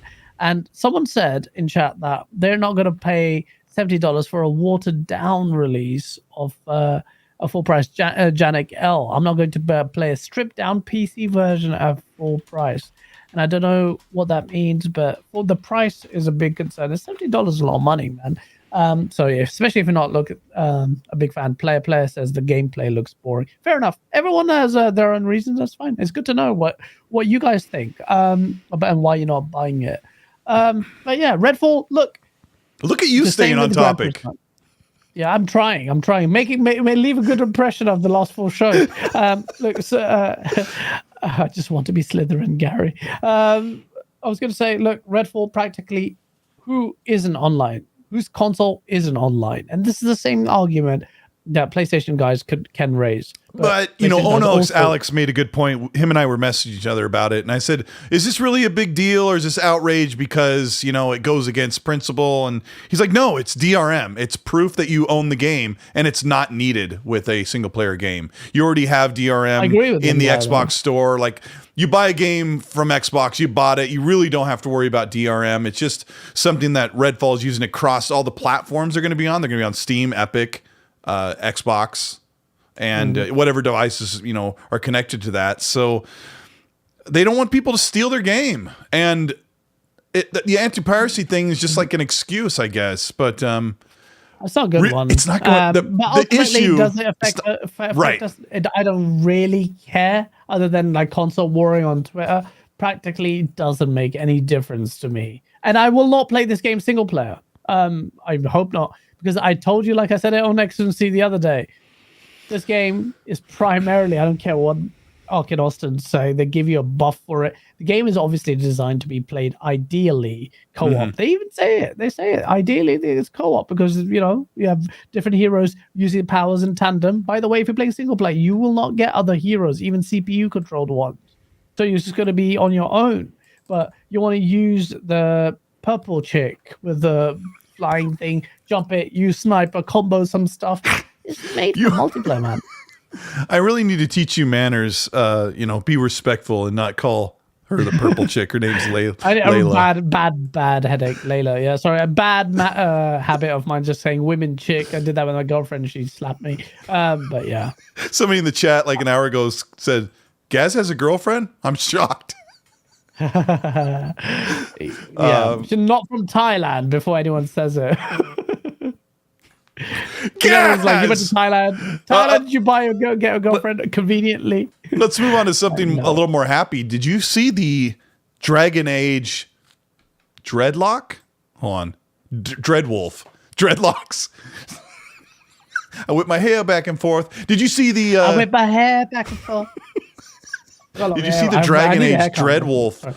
Apparently, they really impress people. I only saw like 3 seconds. Like, one of my friends messaged me. He's like, "Have you seen the new Dragon Age leaks?" And then I looked like just 5 seconds, and I'm like, "Okay." And there was more stuff to click in. I didn't even bother. But what do you know? What do you know? I've got some bullet points about it. But did you look at it? Did you dive into it? Do you care? Oh man, I don't give a about Dragon Age. Okay. I don't know anything about it. I'm sorry. I have no idea. I don't know about the news. Please tell the people. I didn't spoil it for myself because I'm not a big Dragon Age fan, but it looks like they pushed the game forward. It really looks like Rise. More people are like, it looks like God of War combat, or some people are bragging. I think even EA was saying it's got God of War like combat. It's like, no, it looks just like Rise, Son of Rome. Really? More than it looks. Yeah, it's more third person. It's camera's closer. It makes a big difference if you got a character in Dragon Age. Your character, if your screen is this big, your character is like that big in Dragon Age. Yeah, exactly. Right? That's what put me off it. But this one, like the character is big, like in God of War or more like Rise. What's it called? Dragon Age what? Dragon Age Dreadwolf. Early gameplay, alpha, and details. Fully real-time combat. Plays like a hack and slash. Combat inspired by God of War 2018. Not God of War, not to be confused with God of War Ragnarok. Possibly no direct party control. Much improved animations. Fully single player. 2023 release is unlikely, so probably in 2024 to compete with Fable. But those are the bullet points. Real-time combat, hack and slash, God of War like combat inspired. Okay. Well, let's see. Are you going to look at it right now? You'll see GAAS's eyes. Like, I mean, I'm all up for seeing something new and improved and being won over. Chat. I mean, how many times have you like fallen in love with the third or fourth iteration of a title, and you're like, this is the one. I don't really care. Like Witcher 2, I tried to play. I got like partway through. I'm like, but Witcher 3 is great. And I don't know. Are you seeing it? I haven't seen it yet, but A2 said the footage looks horrendous, but not fair since it's a leak. And I will say, Dragon Age, people tell me it's a great game. You need to play it. It's one of those where I'm being like, because it doesn't appeal to me. But I didn't play KOTOR, Knights of the Old Republic, because it was like turn-based. And I really regret that. I really regret not playing Knights of the Old Republic in the original Xbox Classic days. I didn't have enough money to buy that game anyway. It was really, you're a student there or whatever, little kid. But like, by the way, before people come at me with Dragon Age, that kind of stuff though, like that will pull me in. Like, all right, I know that the game world is there, but at the same time, I'm like, when they do that as well, so I was like, will it maintain all the things that made Dragon Age good? Which I don't know, other than the great story, the RPG, whatever elements of it. And And when they do a pivot like that, and I'm like, right, well, are you going to maintain the sanctity of what Dragon Age, whatever that is? So I'm like, oh, okay. But yeah, it's a good point. I mean, I'm sorry, I was apathetic to it before. Now I'm interested. And it's some people in chat are saying the same. I have a huge muscle. I have a huge video coming out tomorrow that is not like it's a big video. And I worked on it for like 8 hours, and when I was sent the Dragon Age stuff, like I was head down working on that, and I still haven't bothered to look. And I'll have to check it out after the show. Chat, did you guys get a chance to look at these leaks? It was pretty substantial, I think, but I don't know. Yeah. It's not much to talk about as far as game news, apart from all the stuff we've already talked about. It's a year out. It's a year out. Yeah. How about this? Big shocker. One of the hottest game genre or game features, I guess, is dying. The games as a service, you talked about this on your show on Saturday. Games as a service, in most of them, are closing down their servers. The games are done. They were hotter than hot, and now they're completely cold. Rumbleverse was the biggest thing that month. What was the dodgeball game we played? Knockout City. Knockout City was huge. Dead. Rumbleverse, dead. What's the other one? I've got the list in my topics list. There's loads of big ones. So I mean, Fortnite is going strong. They are just like Crossfire X, but yeah. Anyway, so a lot of people are asking, well, games as a service, what's going on? Because here we go: Crossfire X, Back 4 Blood, Marvel's Avengers, Rumbleverse, Apex Legends Mobile, Battlefield Mobile, Echo VR, even Knockout City, Crime Site, Dragon Quest, The Adventure of Dyer, Heroes Bond. But yeah, all these are not inconsequential games. Crossfire X, Xbox marketed it, failed. Back 4 Blood, that was a good game, a spiritual successor to Left 4 Dead. I didn't like it. I mean, yeah, I didn't like any of it really. Like 10 minutes and stopped. It wasn't enough. And I played Left 4 Dead 1. Was one of my top memories with my friends of playing. Marvel's Avengers, well, Square Enix killed that. Rumbleverse was making waves quite a bit. And I remember when some of our friends couldn't, you and some of my other friends wouldn't stop playing it, and I couldn't even hang out with you guys because you're like, I'm Scooby-Doo. And I'm like, and I'm out of here. Put my headset off and go do something else. I'm sorry. No, Rumbleverse isn't what you're thinking it is. You're thinking of the Smash Brothers thing with the WB characters. Is that Rumbleverse? That's not Rumbleverse. What is it? Chat. Oh, is that the Rumbleverse? I'm sorry. Rumbleverse is the pro wrestling in a big city. Yeah. What's the Smash Brothers one that you guys couldn't stop? Oh my god, chat. Just tell us, chat, because I'm stupid now. Multiverses. That's it. Oh, same thing. Multiverse. Same name. Multiverse. Yeah, everyone's like Dr. Dingle. It's multiverse. Purple Tree Frog is multiverse. Poochie's got it. I mean, this is. I think Jim Ryan's sweating some Brussels hot talkie food that he ate while he was over there. He's sweating bullets because they're investing in 10 games as a service games for PlayStation's generation, and now he's looking at that going, well, that's not going to pan out. But we have to say that, don't we? We got it. Let me read some supers. It wouldn't be X and C if we didn't take a dig at Jim Ryan. Splendiferous, thank you for the $5 super. Says, leaving, I don't want this guy to leave. He makes me feel normal when I'm here. I get to watch someone else be special. Then I don't feel so bad. Guys, you are a special person. Who said that? Splendiferous. Yeah. Oh, Splendiferous. Shout out to you, man. He's not normal, so that's an indictment on me. Star Spawn, thank you for the 5. He says, any Gears of War news? No.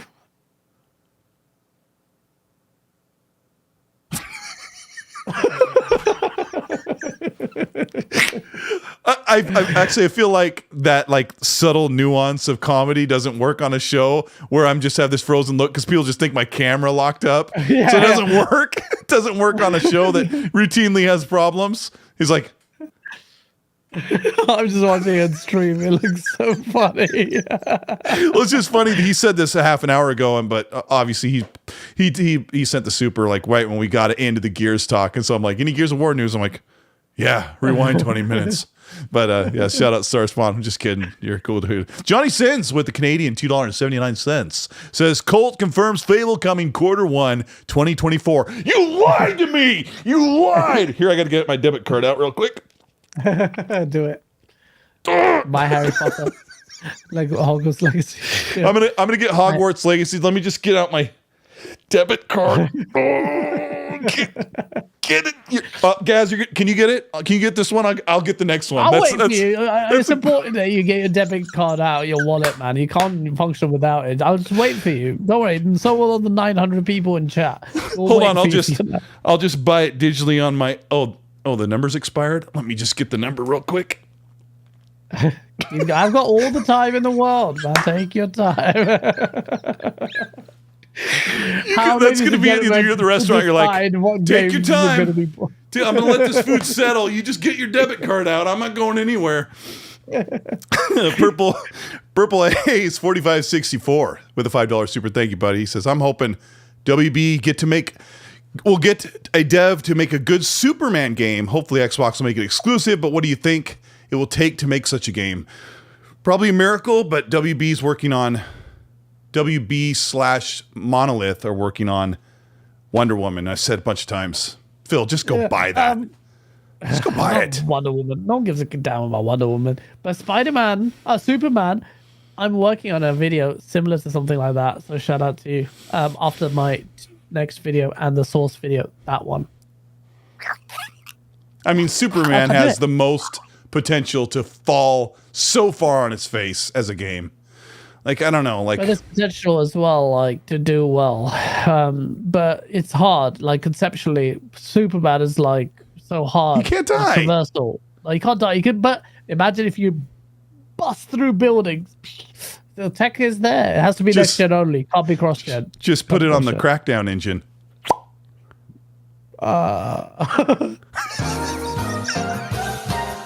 There you go.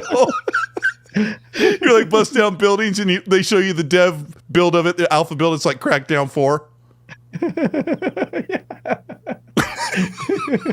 Your face looks like that Photoshop one that people make on. What the? We'll be back after this commercial break. Katana Kizada with the $2 super says, Wingardium Leviosa. And then he says something else, but he's a good guy.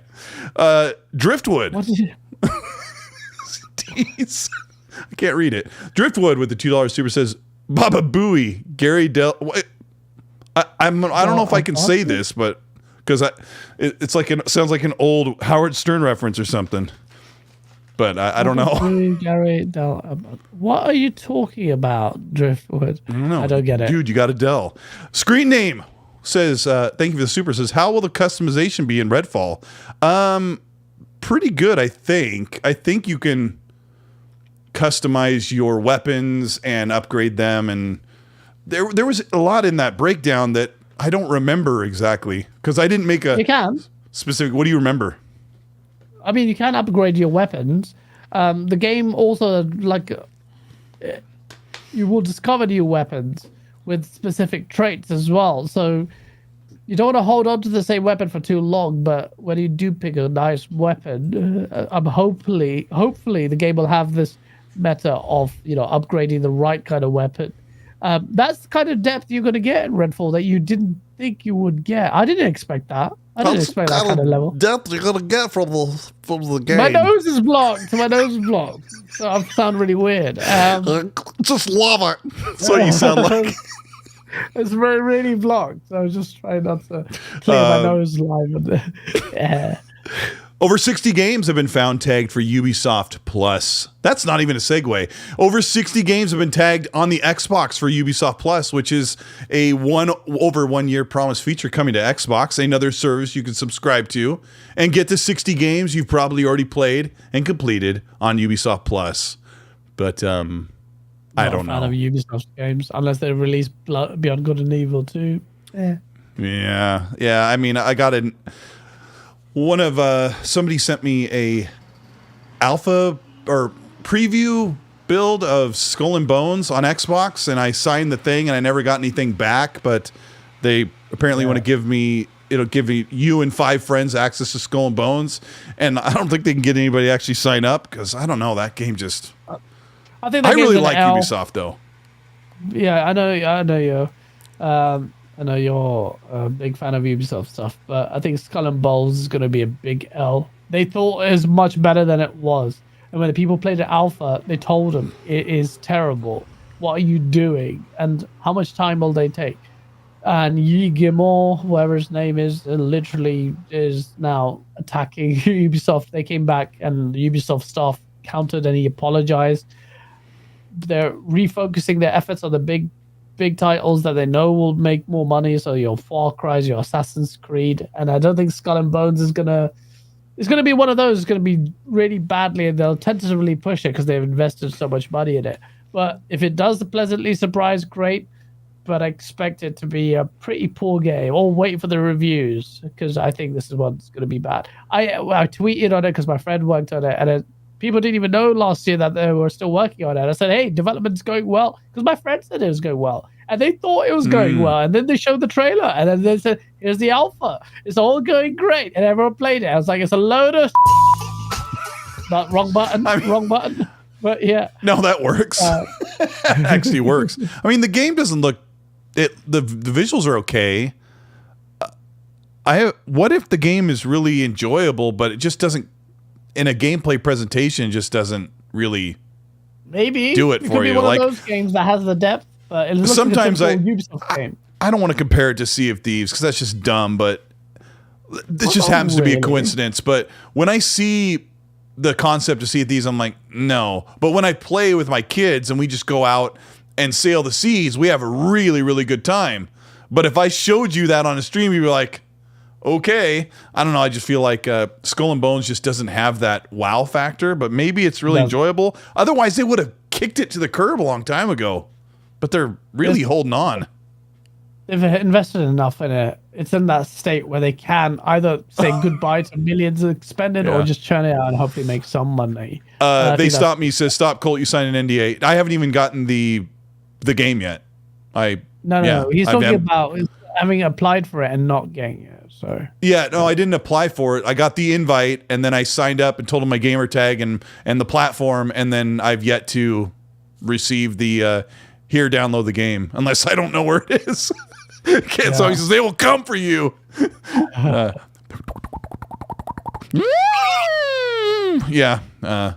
whatever. So did you hear this about Paul Tassi? I really like Paul Tassi, and he's been really gracious to Xbox, but I mean, to be completely fair, which we should be. Gracious to Xbox? What? Paul Tassi has not been gracious to Xbox. Bro, he totally said really cool things about Hi-Fi Rush like a week ago. I was not ready for that. I had a friend who talked like that all the time. He's like, oh my gosh, it's so hot in her. It's so hot in her. And I'm like, do you ever like close your mouth when you talk? He's like, what do you mean? What are you talking about? It's so hot in here. I'm like, but it's always so hot in here. But why is it always so hot? He's like, it's constantly hot in here. I totally said Hi-Fi Rush was a really good game. Paul Tassi put out an article. He said it's 32 million PS5 sales to how many Xbox sales exactly?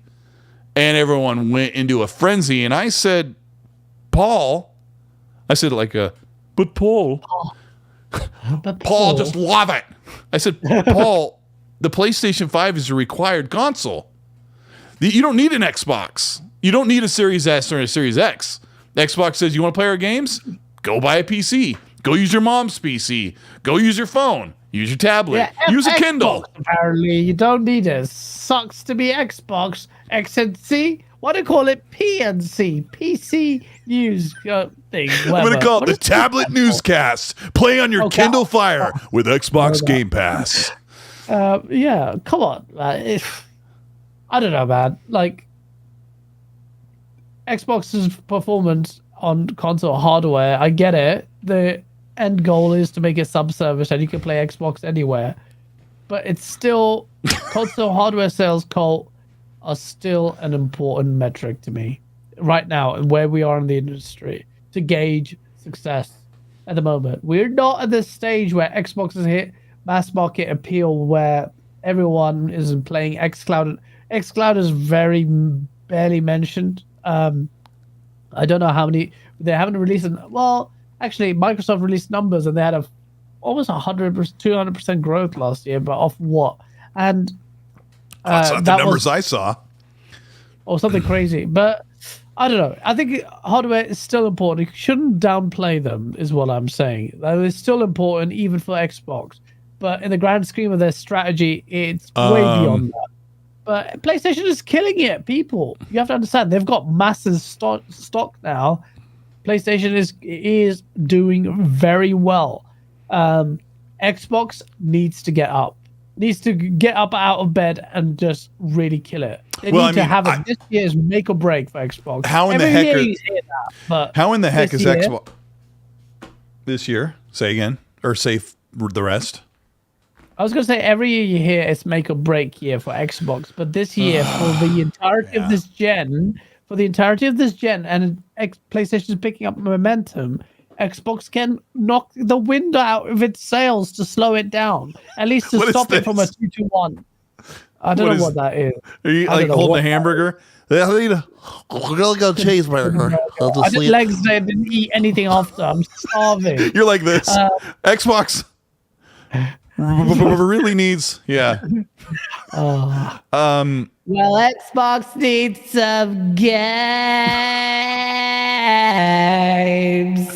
Okay, so you said they need to get out of bed. Like, how in the fudge are they going to sell a console in 2022 when the only game they put out was Pentiment and Grounded? Like, I'm surprised that they didn't see negative 1,000 in their profit margins. How are you going to sell a console, let alone they had to Game Pass growth. I don't know how. With the entire year making you wait until basically Plague's Tale and Grounded full release and then Pentiment. That's how I look at 2022. So when Paul Tassi says, and I quote, it's 32 million PS5 sales to how many Xbox sales exactly? It is so hot in here. It's so hot. I've been in here writing this article about Xbox, and it's been so hot. I turn on the desk fan. Taking the piss out of you live on air with 900 people watching. No, so I like Paul, and when I look back at all the articles he wrote against Xbox, I'm like, well, they were in the dumpster with like 4 studios. And they were trying to build up the brand, and it's like, but why whine about? You hated them then, and now I hated it. I made a really great video where he said, Xbox One X will launch with 0 exclusives, and that's a problem. And I said, let's do the same thing, Paul. How about this? PS4 Pro launched a year ago with no exclusives. And I took his article, copied and pasted it into my Word document, and changed all of the PlayStation all the Xbox references to what happened to the PlayStation 4 Pro in 2016. You like him, do you? He's Colteastwood. It will only be your friend if Me? Yeah. I'm not talking about friend. I'm talking about what I did in 2017. I'm joking. Yeah. This elbow drop in a video, people really liked it. That was a long time ago. I took his article, copy and paste it, and changed everything to the situation of the PS4 Pro. And it was so crazy how there was no article about how the PS4 Pro dropped in 2016 in the holiday. It had 0 exclusives till December. It had that, what's that furry cat dog dragon game that came out that was like way delayed. Last Guardian. And I changed all of the wording to apply to PlayStation. People are like, holy crap. Talk about bias. He's calling out Xbox when PlayStation had nothing for the entire first several months on the PlayStation 4 Pro. And it wasn't even a new console. It was a mid-gen refresh. Your noise gate is cutting out most of it. It looks like you're kissing. You can hear a little bit of it, but it looks like you're kissing your mic. I have no noise gate on. I don't know what you're talking about. Maybe it's just you. I don't know. But anyway, Was that a review tech? Yeah, review tech used to do exposed. He's awesome. Paul Tassi. Yeah, so he says, how many sales of Xbox? Well, Xbox doesn't report the sales, but I posted that picture where I'm like, look at all the platforms Xbox wants you to play on. How the heck are they going to sell a console when they have 0 games that year in that quarter? And it's not a requirement. Like anybody could say, man, I really want to play Starfield. And they're like, if they were really tough for hard up for money, they could seriously take their mom's laptop and play it through xCloud, plugged into the wall of their internet and have a pretty good experience. Yeah, absolutely. You can play on a desktop, play it everywhere. Like on xCloud, game like that, single player game is not really time sensitive. So it should, actually the Kombat might be. But yeah. If Xbox is in so much trouble, Dr. Affelgaz, was in so much trouble? Why is Sony so afraid of them and the Activision Blizzard deal? Okay, well, I didn't say Xbox is so much. I say it's make or break time in terms of the race between the two consoles and how the trajectory of how Xbox performs comparatively. But ABK is a game changer. Why is Sony scared? Because they rely on ABK to coast through on the big ones. Most of their money they make on multiplat. So Sony can be scared. But Microsoft, just because Microsoft are in trouble, like Microsoft not doing that well doesn't mean, they're just like, they're not dead. I'm not leaving you because, Jim, it's just work time. Monday, Tuesday, and Thursdays, I have to be in the office. I cannot do the show. Hoggy Chatty with a $5 super chat. By the end of this year, PlayStation is likely to be over 50 million consoles. Xbox will likely be around 30. Xbox will not match PS5. Correct. No chance. There's two reasons. There's 2 reasons why Xbox will not match PlayStation. Number one is PlayStation has a 25-year history of being the de facto place to play AAA games. I mean, they really are. I mean, they're trying to... Right now, the PlayStation 5 is not even outpacing the Wii, and it's definitely having trouble keeping up with the Switch. So that's a different story. But if you're a core gamer, PlayStation is the place to be. So Xbox is still the new guy in town. But you have to remember there's 2 things that are going on with that. Number one is, like I said, you don't need an Xbox. It's not a requirement. Like if you want to play Starfield, you should know by now. Like people do it to me all the time when I say, "Oh man, look at on Xbox, you're gonna have Starfield. It's gonna be amazing." Like I play it on PC. Oh my gosh, it's so hot in here because my PC is so hot. People don't get it. Like Xbox is never going to sell 50 million consoles the same speed of PlayStation, no matter how many games they have, because you don't have to buy the console. And that's a big deal. If you want to play Spider-Man 2, you have to own a PS5.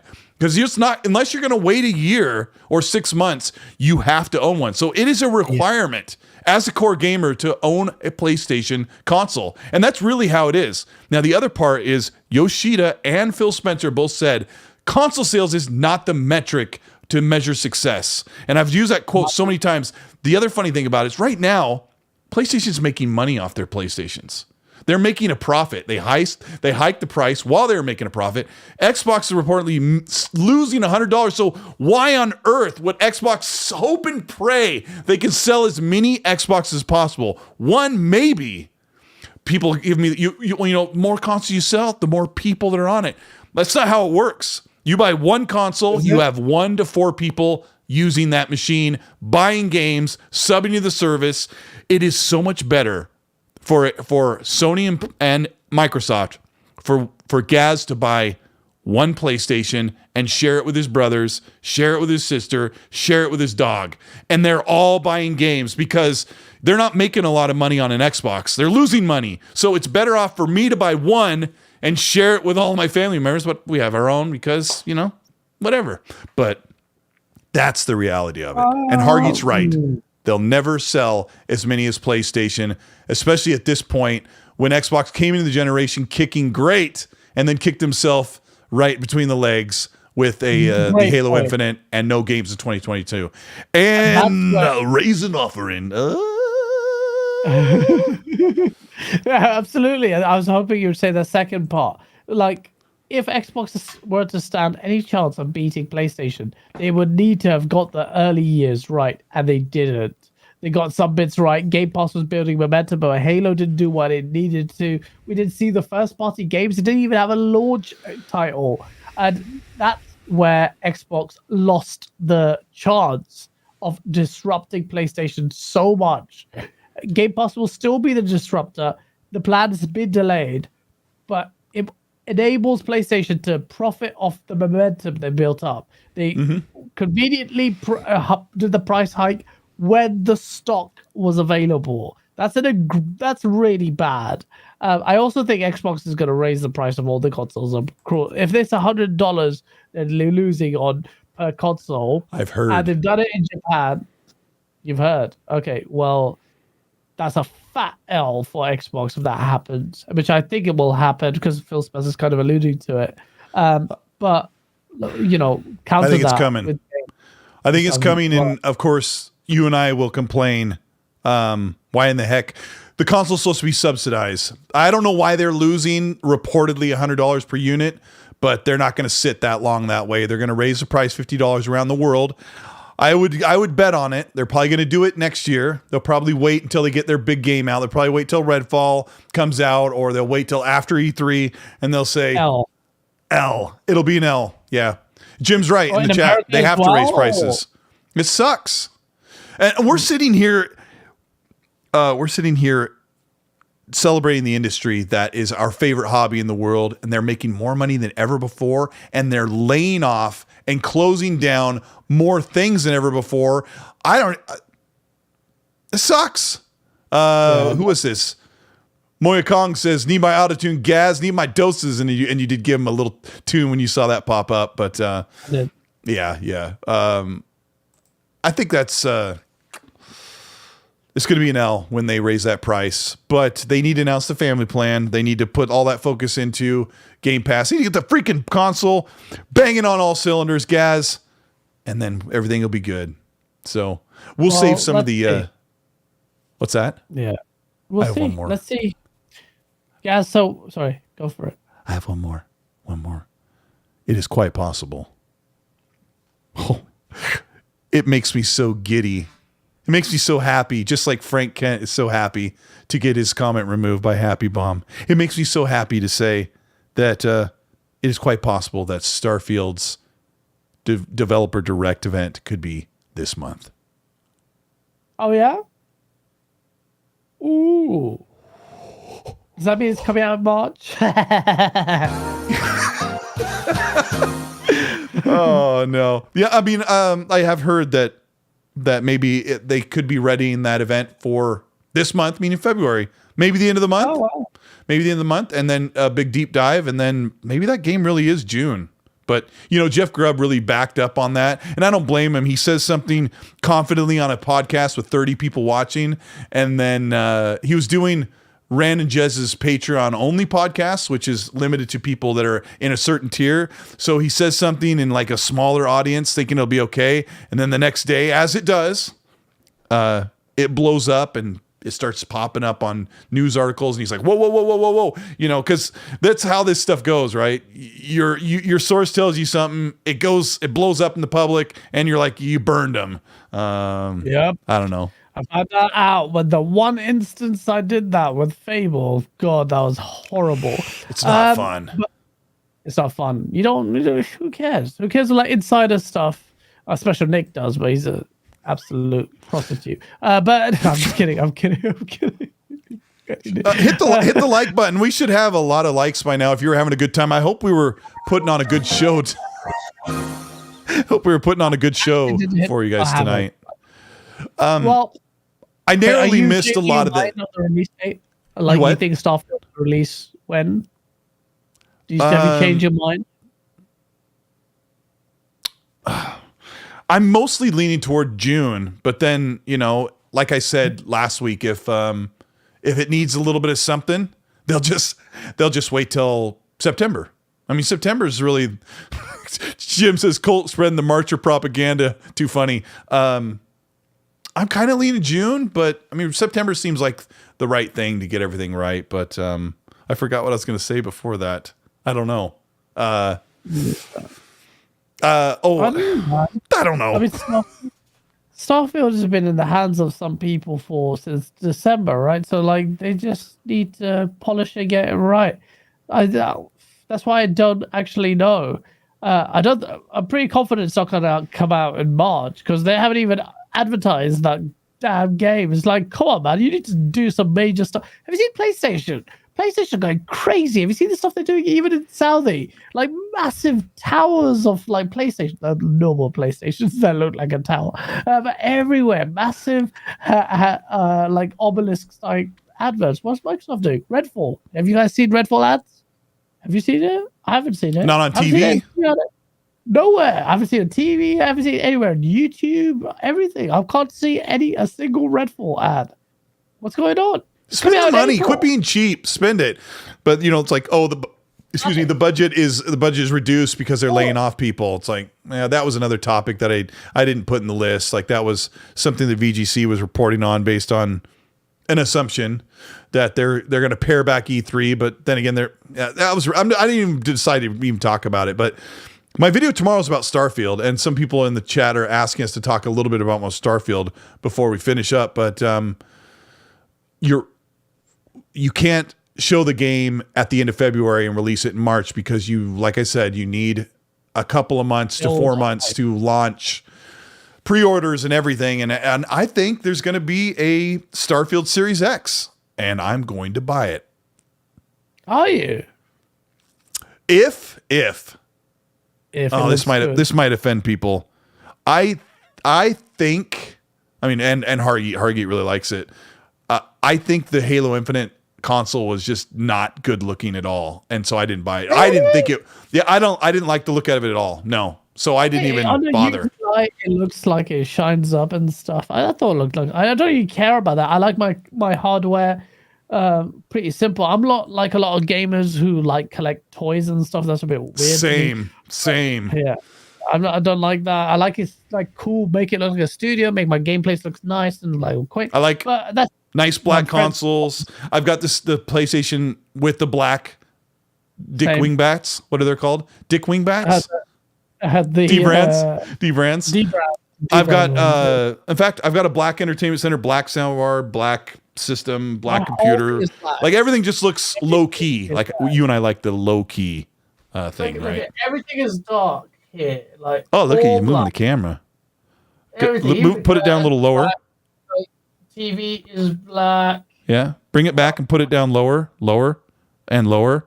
No, I'm just kidding. I was like, what? You're so everything's slow. like a dark room. I like dark. I messed up. Yeah, no, I do like low key, but like the Gears 5 Xbox One X was really cool looking, but I don't know. I don't like the flashy. I thought the Cyberpunk console was ugly as heck, but I don't know. Look at that. You got leaving me over there just going stealth mode, as Skillet Will says. I don't know why I did that. You can't see anything. Everything is just black. But yeah. No, I can see it. No, it's good. The exposure's good. Really? The aperture. You got that. Oh my gosh, it's so hot in here. How long have we been doing this show? It's so hot. Yes, stop it now. I need to sleep. I have to go to work. I have to travel to work today. Dude, I cannot wait. I told you. Wow. It's gonna be like the genie gets his arm bracelets off. I'm free. I'm going to Disneyland. I'm gonna miss it more than anything. Yeah. We'll give you a proper send off. Everybody, we got 400 likes. We had almost 1,000 people watching. Thank you for checking out the X&C podcast. We don't even know what we're doing here, but we're really glad you guys all come out to hang out with us, guys. Well, I'll just say real quick. I've got a video coming out probably 7 a.m. tomorrow. About then. On my channel, Starfield related. I'm really excited about this video. I hope you guys all enjoy it. Let me know, and if it goes well, I'll make a second one because it's going to be like a series type thing. So please help me push that video out. Share it. Show it to your dog. This one is very different. Yeah, it is, and I put a lot of love into it. But show the video to your dog. Go outside, show the mailman. I really appreciate it. GAAS, what do you have cooking for your channel, and where can we see you next? So my Halo video didn't do that well. Tried to release it on a Saturday morning. I've heard. Or don't do Halo content. Sorry, what was that? So hot. I care about Halo, so even not less and less now. But next video, I said it ages ago, but I'm still working on it. PlayStation versus Xbox, the battle of exclusives. I'm going to compare the two. And you're gonna be like, oh, biased Xbox, or I'm a pony now. I don't even know anymore. So like, watch it. And PlayStation fanboys, just relax. It's gonna be quite an objective look at it, or opinion. You can form your opinion on it. So putting those two together, and then a Source video. And this time, it's time to mess up PlayStation, because despite all this posturing, PlayStation guys are really insecure. So insecure for Hi-Fi Rush, so insecure that they are so happy anytime the ABK deal goes through. And I've had your receipts and your forspoken capping. Well done, people. Thank you for the content. And then, with the Source content, I'm going to go raw. So I can't wait for that. Hopefully have that videos for you, and it's going to be saucy. So yeah, shout out to everyone in chat. Smash that like button on the way out. Colteastwood clearly snorted something before he just started, because you've been crazy. Someone in chat says, Colt, how is you the crazy one and GAAS is the normal one today? I'm bummed up. Man, I'm on week 4 of no caffeine, no soda. So I'm a miserable human being, bro. Shout out to you, man. Bro, keep it. Come on, E3. You don't want to look at sand dunes. Like, that's my motivation as well. Don't want to have like wavy, wiggly skin. Yeah, I want to look tight and fit for E3. Let me just get dinner. Let me just get my credit card out. And the waitress left. When they get back, I'll pay for it. When the server gets back, I'll take care of dinner. Oh, here they come again. Let me just. Can you get yours out while I'm just so we don't make them wait? Wait, don't worry about me. Man, it's maybe some when I was drinking Mountain Dew, it spilled down. It got into the. I don't know. I'll get it. Guys, thank you so much for checking out the show. We're going to get out of here. Let's give a big thank you to GAAS for staying up till 3 a.m. What a psychopath. I love you so much, bro. We're going to get out of here. I'm going to hit the button. Let me bring this over here. I'm such a professional. Guys, thanks again. We'll see you next week, and check out my video tomorrow and check out GAAS's stuff. It's going to be great. Here's the outro. Say it, GAAS. I'm naked again. And again.